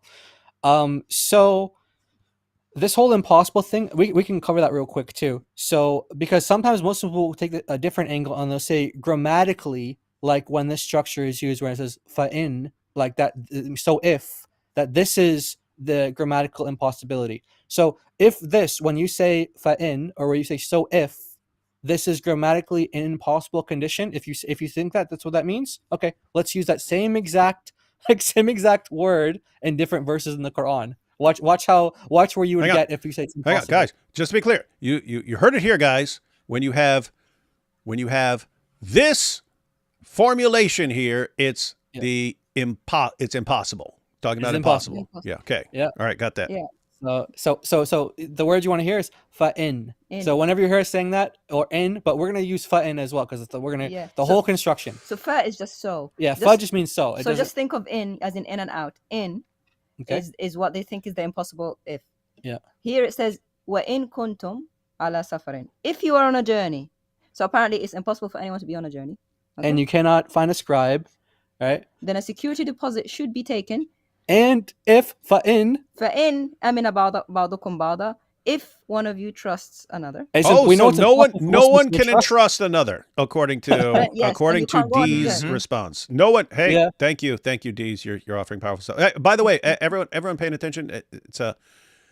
I hope you're getting the main takeaway that these guys will make up absolutely anything. They will lie. They do not care even slightly.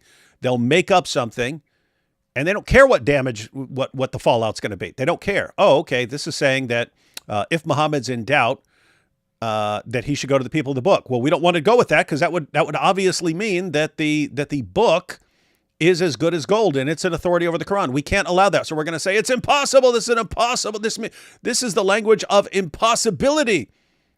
Okay, let's just look at how the Quran uses this. And it's complete nonsense and completely made up. But here's the thing. Do you think Dean will care even slightly? No, he knows his fans don't care either. They don't care. It is a community of lies being led by liars, and the community is made up of people who love to be lied to. And so if you lie, no one's like, oh my goodness, I can't believe you lied. Even, I mean, what's he doing? He's lying. Guys, think about it. He's lying about the Quran. He's saying this in the Quran means this when there's no way it means that. He's making stuff up, and Muslims don't care at all. This is crazy. Yeah. And so here's another example of it too. So if you guys ever hear a Muslim, here's 1094 again. If you guys ever hear a Muslim saying, in the Arabic, the construction demands that this is an impossible conditional, it's a counterfactual, it cannot actually happen in reality, then you want to go to verses like 2:83, and then we have another one here in chapter 5, verse 42, which says, it starts with, well, the part that we want to focus on is fa'in, but it starts by saying that they are avid listeners of falsehood, devourers of what is unlawful. So if fa'in they come to you, so it's impossible for people to come to Muhammad. But it's also impossible because for them to turn away, because it says, and if you turn away from them. Yeah, so it says judge between them or turn away from them. And it says, and if وَإِن تُعْرِضْ عَنْهُمْ, if you turn away from them, which means obviously he can't turn away. It's impossible. He's glued to them. He can't turn away from them. And it says here, وَإِن حَكَمْتَ, and if you judge. So it's impossible for Muhammad to judge. Judge between them with justice. So it's impossible for Muhammad to judge with justice. So it's impossible for them to come to him. It's impossible for him to turn away from them. And it's impossible for him to judge. Yeah. If that's the argument, that linguistically, grammatically, that this particular construction is impossible, which Muslims do argue this. I don't know if that's exactly what Dean was arguing here, but we're just in case, we want to throw that out there. Then here's a commentary on this. Al-Baghawi actually explains that there is something going on in the Arabic here, but it's not an impossibility. It's another form of rhetoric, which is, although it's addressing Muhammad in singular, that it's actually applying to anybody, right? Mm-hmm. Yep, so it actually means that the intended meaning is for others, which means if anybody is in doubt, they should go back to the people who read the scriptures before them. Anybody. Anybody. Okay? No one says this is an impossibility for the hypothetical. Like David said, they might say that Muhammad never doubted. That's okay. But they're not saying that the actual grammar, the grammatical construction actually demands it's impossible, right? And then here's another one here, where another Al-Wahidi says that the majority of scholars say that the address is Muhammad, the messenger, and then he said, but the intended meaning is what? It's for others who are in doubt. So but no, it can't mean it. It means that it's impossible for anyone to doubt ever. Yeah. It's not impossible because religion the scholars say you should go. Yeah, and no, by the way, remember how Dean was saying that, you have Watin and Abhar, these are two different words? Well, guess what? If you go to chapter 10, verse 94 and chapter 69, verse 44, these are actually two different words for if. Yeah. So the word for if that he quoted for the artery to be severed is law. When he was trying to say like this is an impossible, it's impossibility. So he's giving you an example with a different word. Yeah. He's trying to give an example. Now, in Arabic, this is the construction you would use if you're talking about an impossibility. But guess what? There are exceptions to that as well. So if you see the word law, which means if, when that's being used, that's the word you do want to use when it's an impossible. But guess what? There are even exceptions to that. And how do we know? Because we'll give you just two examples for that, just to show you that even if you use law, it doesn't mean that's an impossible situation. For example, here in Surah 9, verse 32, it says, وَلَوْ كَرِهَ الْكَافِرُونَ. So they try to extinguish God's light with their mouths, but God insists on bringing his light to its fullness. Even if the disbelievers hate it. So it's impossible for them to hate it. Impossible. It's not impossible. Yes, we love it. We love it. It's so great. And then this one's really funny. We're just pretending to hate it. Allah's just tricking you into thinking we hate it. And this one's a really funny example Surah here. 33, verse 52. Muhammad is talking about his lusts and stuff. He's saying, Prophet, you are not permitted to take any more wives, man. Stop it. Nor exchange your wives Slow for down, others. bro. وَلَوْ أَعْجَبَكَ حُسْنُهُنَّ. Even if these attract you with their beauty, which is obviously here means that it's impossible according to them. Yeah, so it's impossible for Muhammad to be attracted. By their beauty. But then because they're going to say, but it doesn't apply to your slave girls. So take more slave girls, just not more wives. Yeah, so you can have unlimited slave girls, but just not more wives. So obviously he's attracted to more women, but he's just not allowed to marry them, right? Well, I don't know. Maybe what he's really saying here is it's impossible for these women to attract you with their beauty because only Al-Zut can attract you now. Oh, that could be it. That's a good interpretation. Yeah. Oh yeah, and by the way, you remember how I just want to add this one more in there, then we'll stop sharing this. But remember how Dean was saying like we don't agree with that. Well, guess what?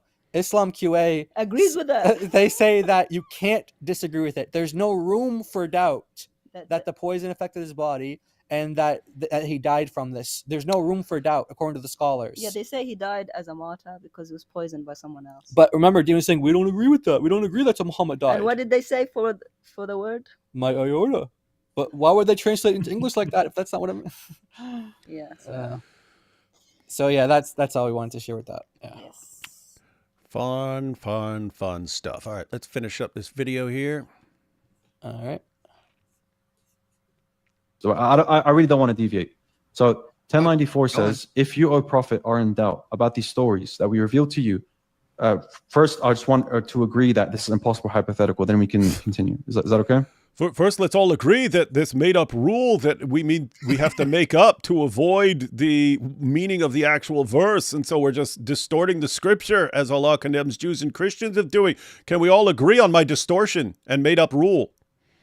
Continue. Like I want to hear what you say about 1094. So then ask those who read the scripture before you. Now, in doubt of what? In doubt of Islam's truthfulness. If someone's in doubt of Islam's truthfulness, not exactly the Prophet, like I made clear, then you are to check the previous scriptures before you. And what is it going to...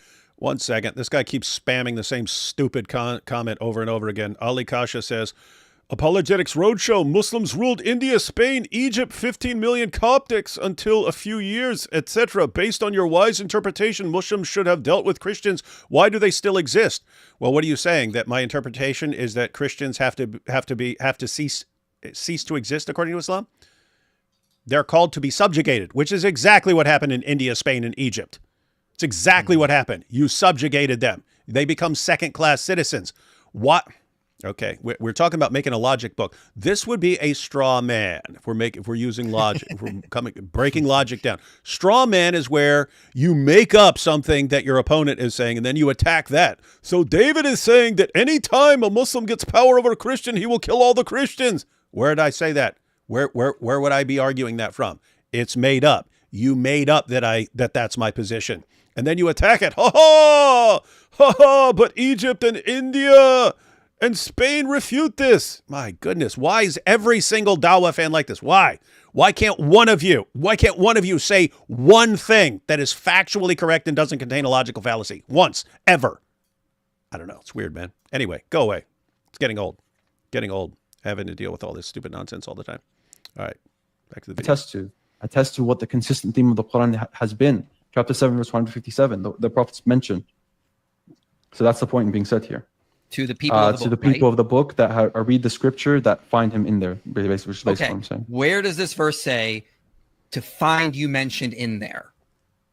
Yeah, so if you go to the early... Good point. Anyone who says, this is what it really means, it only means this, where are you getting that from? 100% of the time, they're just making it up. Guys, I mean, what is this? These guys make things up about their own book like it's a sport. Make up rules of grammar. You know, you guys thinking you're gonna love who he gets it from. You're gonna have a field day with who he gets this from. Okay, here we go.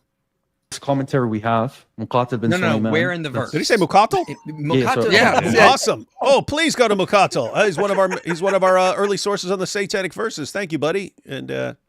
Muqatil's a heretic that your traditions reject. You know that. We don't. Where does this verse say that? What? How does IP know about Muqatil, man? No, so Ashafi says that these are lies attributed to him. So a lot of scholars are said to be heretics. Wait, okay, but that's not what. What's up? Wait, it's pretty well known. Go on. Yeah, we just want to say what did Ashafi, according to Asayuti, what did Ashafi actually say? He said, "Muqatil qatalahu Allah." He said, "Muqatil, may Allah fight and kill him, destroy him." So I don't know where Dean's getting that from, but according to Asayuti, Shafi'i said, may Allah kill him. Yeah, he just says like, oh, Shafi'i said it was lies. It's like a term of endearment. They kill them in a nice, loving way. Like you generally kill them with love. Slay him with love. Verse says though, right? It's on the immediate context. Okay, great. So if Muhammad's in doubt about the revelations he's receiving, okay, what he's supposed to go to the people of the book to verify that they are in line, not just his prophethood, his revelations, generally speaking. So if he goes to the prior scriptures generally and he sees they're not in line, should he doubt? Yes. So again, like you agree with me, this is ambiguous. It doesn't make it clear what it's saying, right? Mm-hmm. No, I think it's very clear what it's saying. Thank you. That's funny. Do you agree? He keeps making up these rules. Like, do you agree with me on this? And you're like, no. No, he just said that if you go to Muhammad's revelations and they're not in line with the prior scriptures, he should doubt his revelation. He said yes. Yep. Game over. Islam is false, because when we go to the prior scriptures, they're not in line with the Quran. Therefore, we should doubt the Quran. Powerful stuff. All right. Only a few seconds left. Dean's position on 350 and abrogating the previous scriptures. So when Jesus says he's confirming the Torah and the Quran, but then he's also saying that he's editing material from the Torah. What? Where did he say he's editing material from the Torah? In his dreams. Is this where Hakikachu got this like insane argument? Yes, that's where he got it from. Pikachu. What do you say to that? What do you say to So, that? are you saying that Jesus is abrogating the Torah? Yeah, the abrogation, corrections, modifications. Okay. So the Quran would need to say that about the gospel as well, or about the Torah. It doesn't do that as much. Hey, 1 second.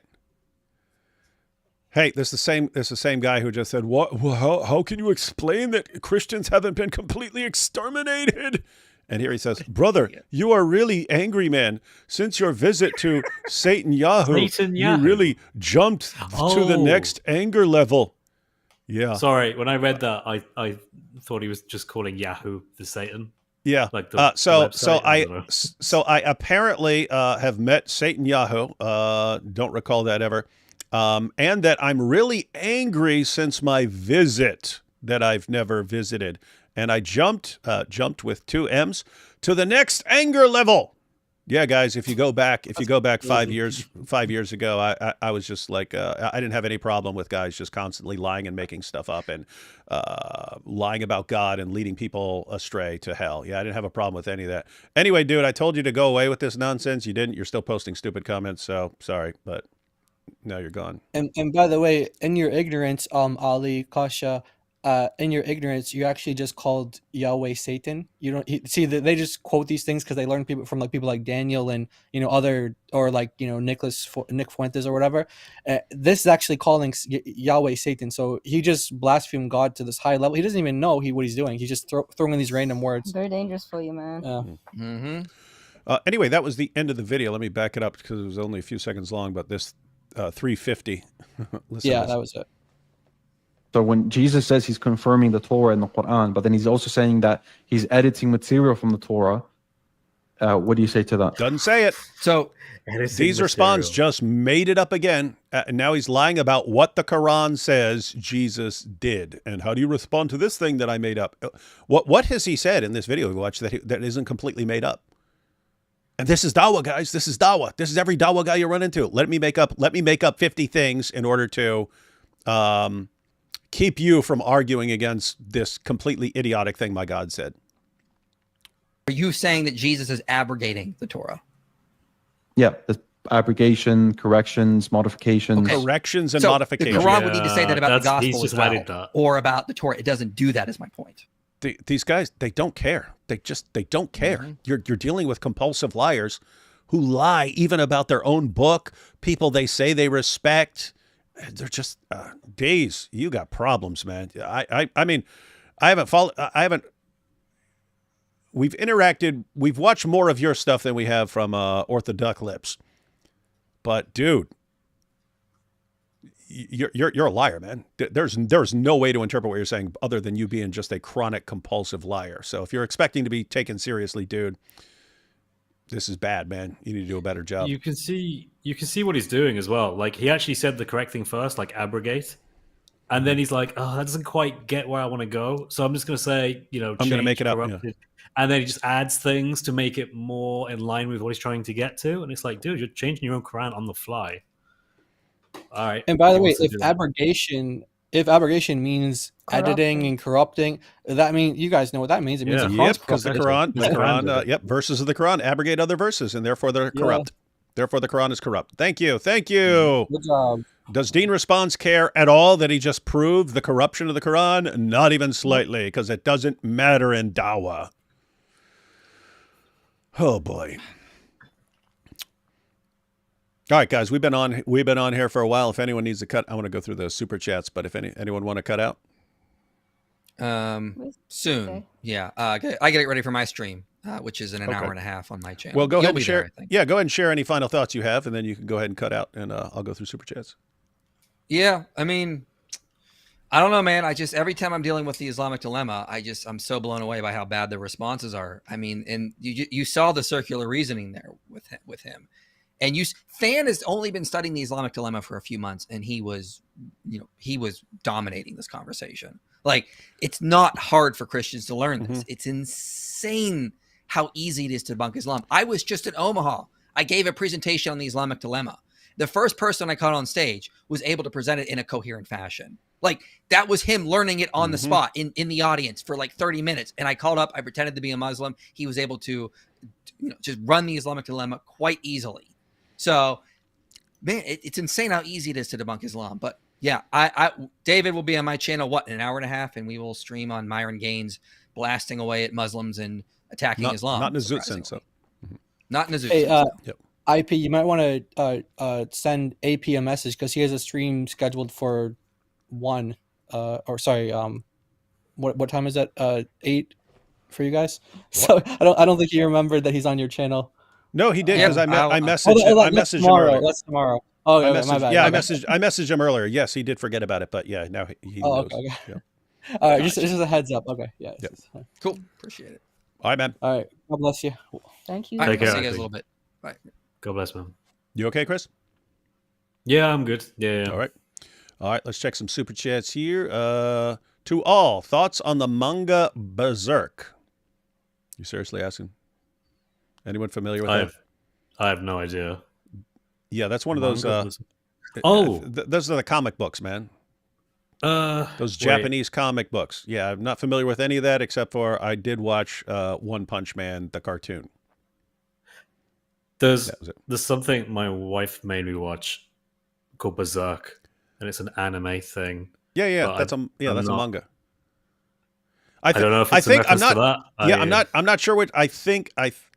I think manga is if it's a comic book, and then the other one is if it's a cartoon. But I'm not sure about even that. Yeah, so I'm not sure. Yeah, no thoughts. Quit asking weird questions. Islam is the feculence of Satan. That's not very nice, but you're the first person I've ever seen actually use that word in a super chat. What if they start a live and we can get an infinity live loop? Oh, you mean like with the... Yeah, they kind of had that on the thing where it got smaller and smaller. Let's see. All lady stream. DOC, Lady Logic, Mary, and Hatun. Yeah. That'd be pretty cool. That'd be kind of the dream team. And we have something like we're working on something like that in the future, God willing. I did not know where Mrs. Logic came from. She was like, bam! She was so amazing. I loved it. Yep. Yeah, guys, we will, and I would put that squad against any of the Dawa guys any day of the week, and twice on Sunday. Being literate feels like punishment after reading the Quran. Yeah. D. Wood, I'm a software engineer with 2 decades of professional experience. Let me help you make the Islamic Dilemma website and app. Let's talk. Yeah, go ahead and email me.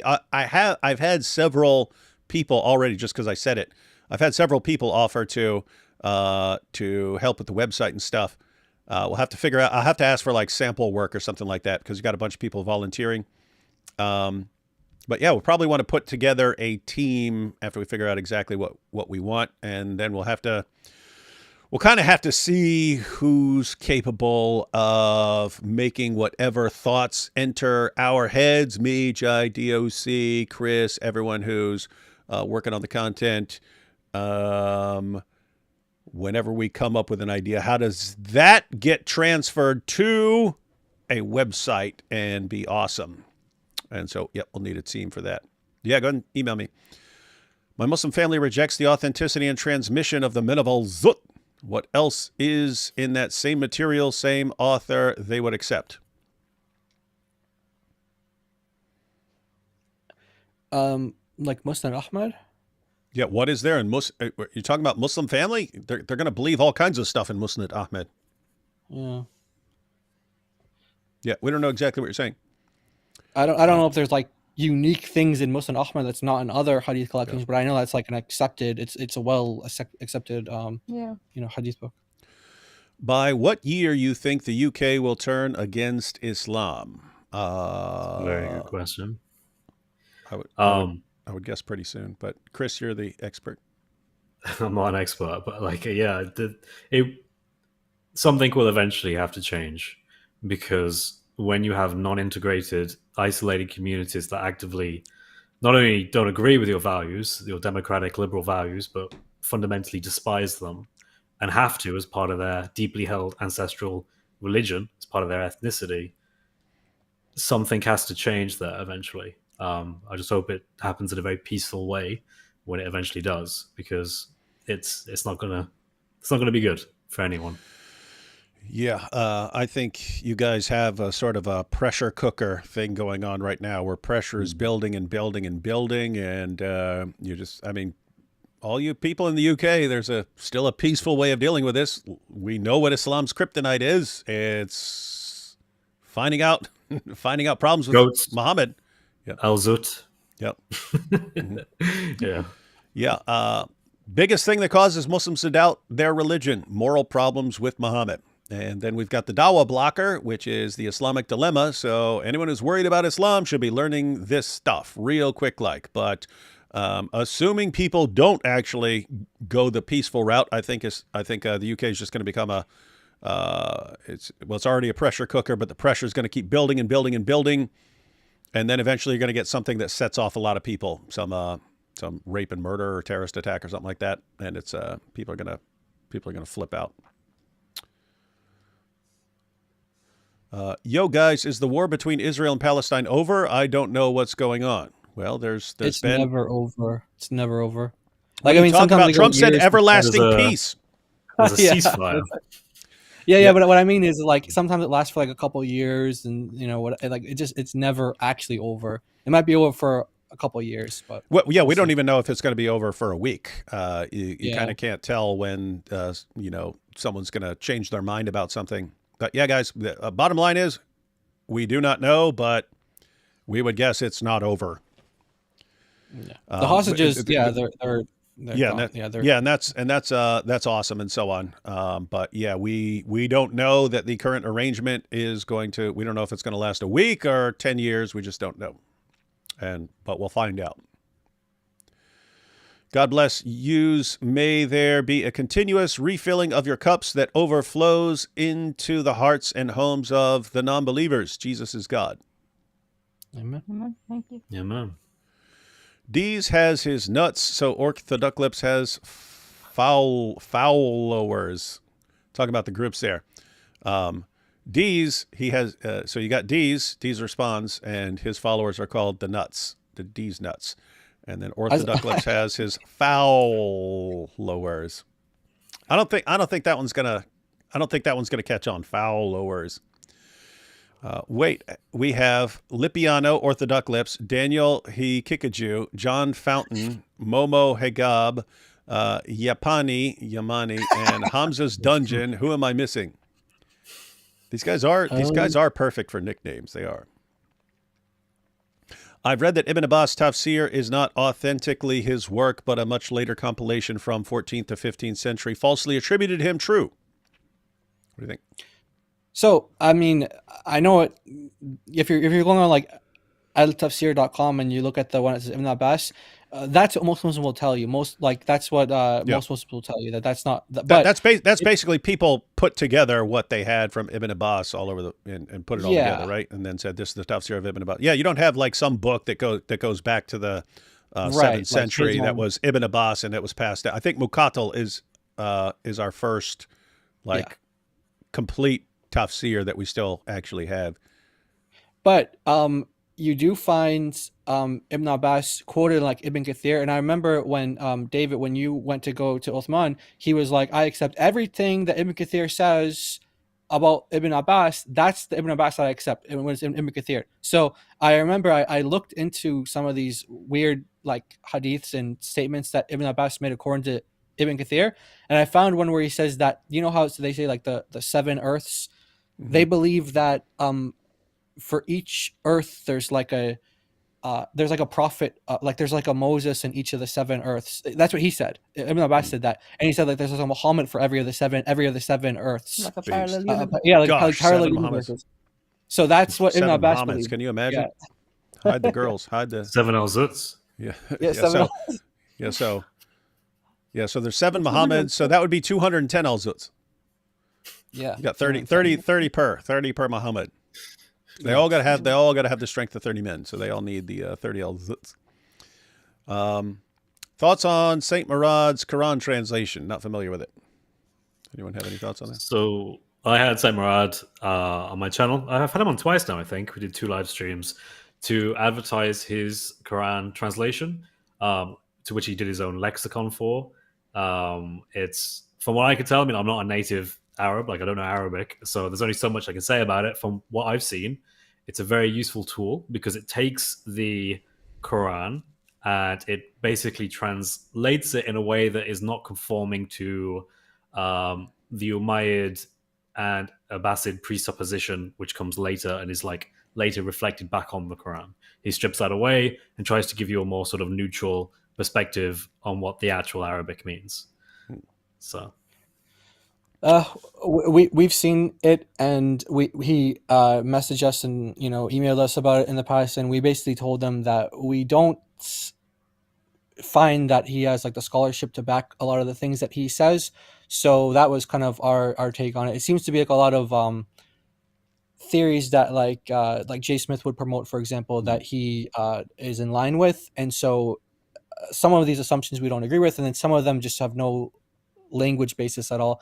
But there might be some other translations that we could recommend that are like non-Muslim translations, but we just haven't been able to, like, we haven't read through it, but people have sent us portions of it, and yeah, we didn't think that it was scholarly or persuasive in that way.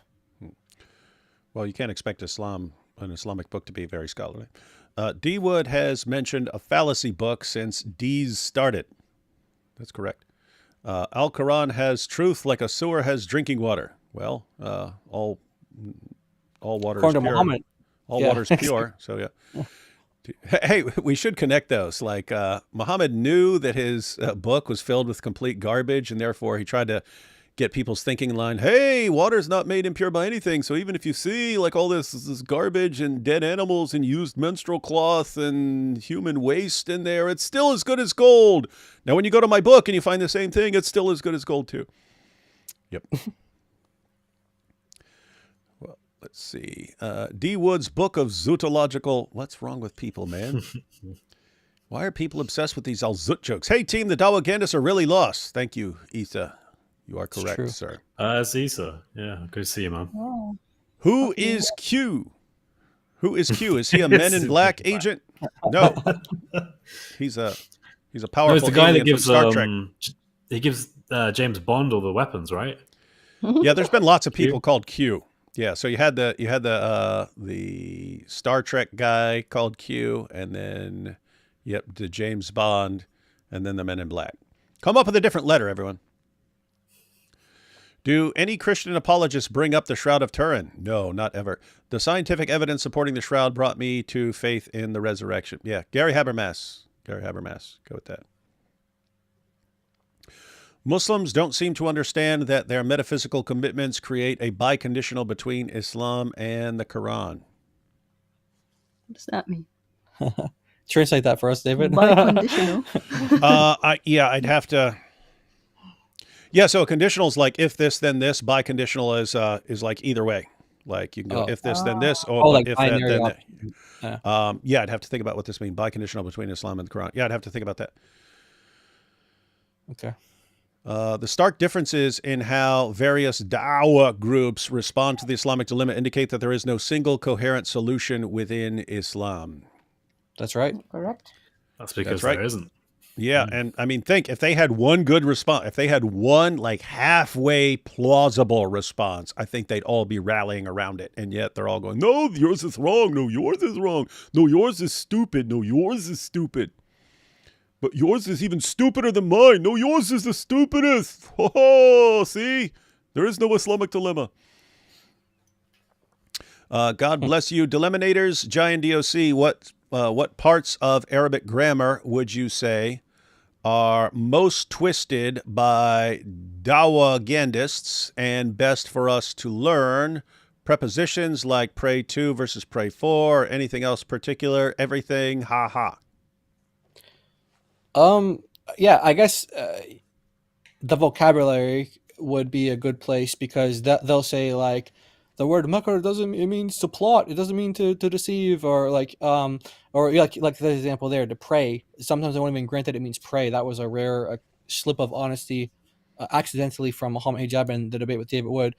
And other words. So yeah, if you wanted to just like get some vocab, we thought about this before, like how would we present, like if someone wanted to learn like just basics, but enough to like be able to bust dawa guys, like what would you need to do? And we've thought about like just putting like a vocabulary list together, and that might be the most effective way to kind of combat that. And we'll put like dictionary entries and stuff like that to go along with it, like the top 10 words that dawa guys lie about in Arabic or something like that.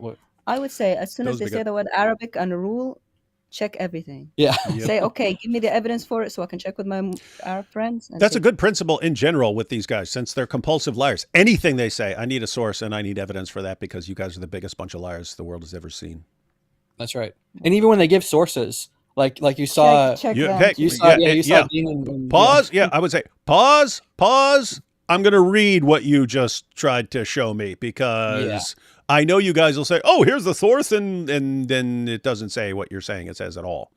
And this is just, and what's amazing is they'll get mad if we all start demanding it, but you brought this on yourselves. A bunch of liars, man. As long as you don't get to Islamic anger level where you scream, God is great, whilst unaliving people. Oh yeah, that was about me becoming super angry because I keep making fun of the da'wah. Chris, J and DOC, are you guys against the digital ID here in UK? Yeah, I'd be. If you have a government that's trying to control you, it seems like that's a pretty dangerous step to me. Yeah. It feels a bit North Korean-y. Yeah, I'm very much against digital ID. I mean, I'm already probably on the gray area regarding this, right? Because I've made videos that are pretty critical of how the police operate at Speaker's Corner, at least. And given that I've made content about Islam and I've made my views clear on Islam, I am not in any sense an Islamophile. They would likely, if they had more information, a digital ID that was attached to me or to anyone, it would make people a lot easier to target. And I think the state would relish the opportunity to do that. So yeah, I'm very much against digital ID. Yeah, I just sent you a message on X, David. You'll see an example of digital ID in action. You don't have to show it or anything like that, but it's just like they you see like what the craziness of how far these things go. Yeah, pretty dangerous. I mean, what oppressive government ultimately wants is a situation where they can just completely shut you down and ruin your life the moment you get out of line. And so every step towards that, you got to watch out, because that's bad consequences. Once you get to that point, you're just all kinds of screwed. Like, oh, you're getting out of line. Okay, you can't. Your bank account's canceled. You can't buy groceries anymore. You can't have a place to live. You can't have any. It's pretty creepy stuff. What's up with Chris's camera blinking so much? Well, sometimes. No. That's just you guys. You're blinking at the same time. It's just the camera being weird. I have no idea why it's doing this. Mine. We've seen it with mine. Mine cut out earlier. It's just, I don't even know why. But stuff that didn't seem to go wrong years ago. Now, me and AP were just talking about this. Like, we didn't have the problems with live streams and being out of sync and stuff in the past. Now all of a sudden we do, even though we have tricked out internet, awesome computers and stuff. Anyway, weird stuff. Because I can. And because I'm here, I figured I might as well send a super chat. Keep up the great work, guys. That's a cool name. Powerful. Youth Pasta. Youth Pasta. Yeah, Youth cool Pasta. Have you guys considered speaking to Charlie Veitch? The guy takes zero BS from the Stone Lickers. I've heard the name. I'm not familiar with that. The only young Bob knows about Charlie Veitch. I think he actually met him. Actually, yeah, I know he's met him. I've seen a few of his videos. He's a guy that kind of like goes around and he's very provocative and open, and he says things out loud. and that tends to get a crowd. And there's lots of video. I think he knows martial arts or something. And there's videos of like people in masks coming up to him, and he just like knocks them clean out. But yeah, he's an interesting that guy.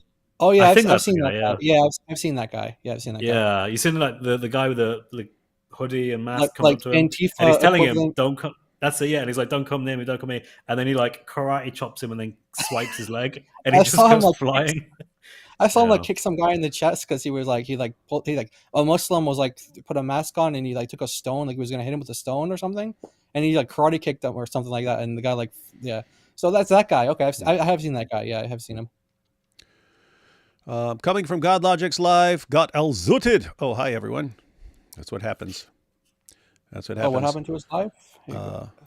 Maybe he was having the problems you were just talking about. Maybe. Yeah, I don't know.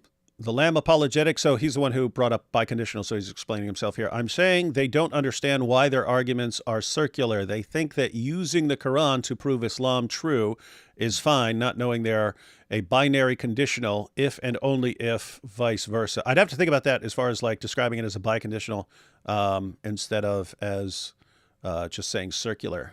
So yeah, I'll think about that. And David, I just sent you my first paper extending the dilemma to the most prominent post-Christian restorationist movements. I hope you would give it a read. I cite you as inspiration. Yeah, I'll check it out. Yeah, it's interesting. There is more stuff on that's important for the Islamic dilemma than I've realized. I mean, just we mentioned earlier in this that we just ordered a book and Chris already had it and so on. So anyway, there's interesting stuff out there. All right, guys. Final thoughts on anything or anything you want to share with anyone? Yes, Islam is false and Jesus is Lord. That was the latest edition of the Dawah gangs. That's true. That's true. And we're gonna have a live call-in show on Saturday. Yeah, God willing, we're gonna be doing that regularly every Saturday. So yeah, we have been doing it every Saturday. Check it out, guys. Check it out.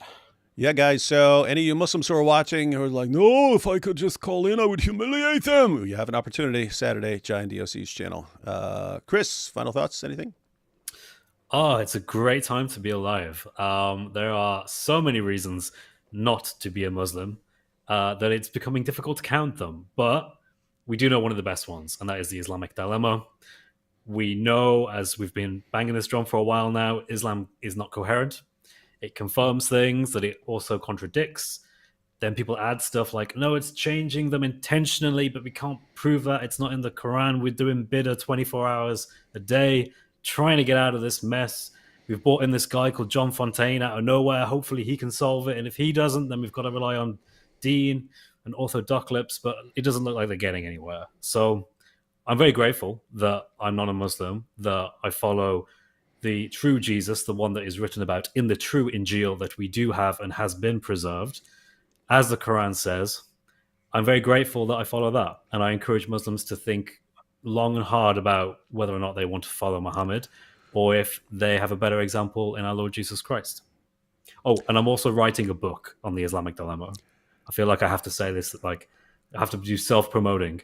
But yeah, when that comes out, you should totally get it and read more about the Islamic dilemma. And it's cool because we already have the promotional systems in place to promote a book like that to everyone in the world. And guys, I mean, yeah, just think, I mean, everything you just saw in this entire live stream, just constantly making things up, and us saying, no, you're making that up, you're making that up. This is all because of the Islamic dilemma. This is what they have to do. This is what they have to do. And IP already pointed out, Than just learned it and was able to hold his own against the Dawah guy. And he just learned it. He just learned about the Islamic dilemma. And IP said he brought up a guy up on stage right after giving a presentation, and the guy could use the Islamic dilemma. This is good, powerful stuff. We need more and more people to catch on. And so, yeah, when we put stuff out, when Chris puts his book out and stuff, definitely want to, again, guys, everyone's constantly, what do we do about Islam? Oh my goodness. Learn how to criticize Muhammad and learn the Islamic dilemma. Islam is done. It's cooked. It cannot spread anymore. And they will start losing more people than anyone will ever dream of converting to it. So it's pretty straightforward. Just got to do it. And final super chat. Why don't criticize Islamists on the corruption of the Quran? Oh, we do. Avery mentioned, I follow pre-Uthman, uncorrupted Quran. Ha, I call it the real deal. Yeah, no, we do that. We do that. We just have to do it more because that seems to be the only time they get the point is when you take their exact same argument and reasoning and use it against them. Then suddenly they see the problem. Suddenly they see the problem in the reasoning. So, yeah, we'll definitely be using that stuff. All right, everyone. I'll be live in about an hour on IP's channel where we'll be going against, we'll be taking a look at Myron Gaines' stuff. Apparently he's criticizing Islam. I haven't seen it, but we'll check it out then. And in the meantime, it's my channel. Chris over at Speaker's Corner. It's his channel, and then Giant DOC. Definitely want to check him out. All right. Catch y'all next time.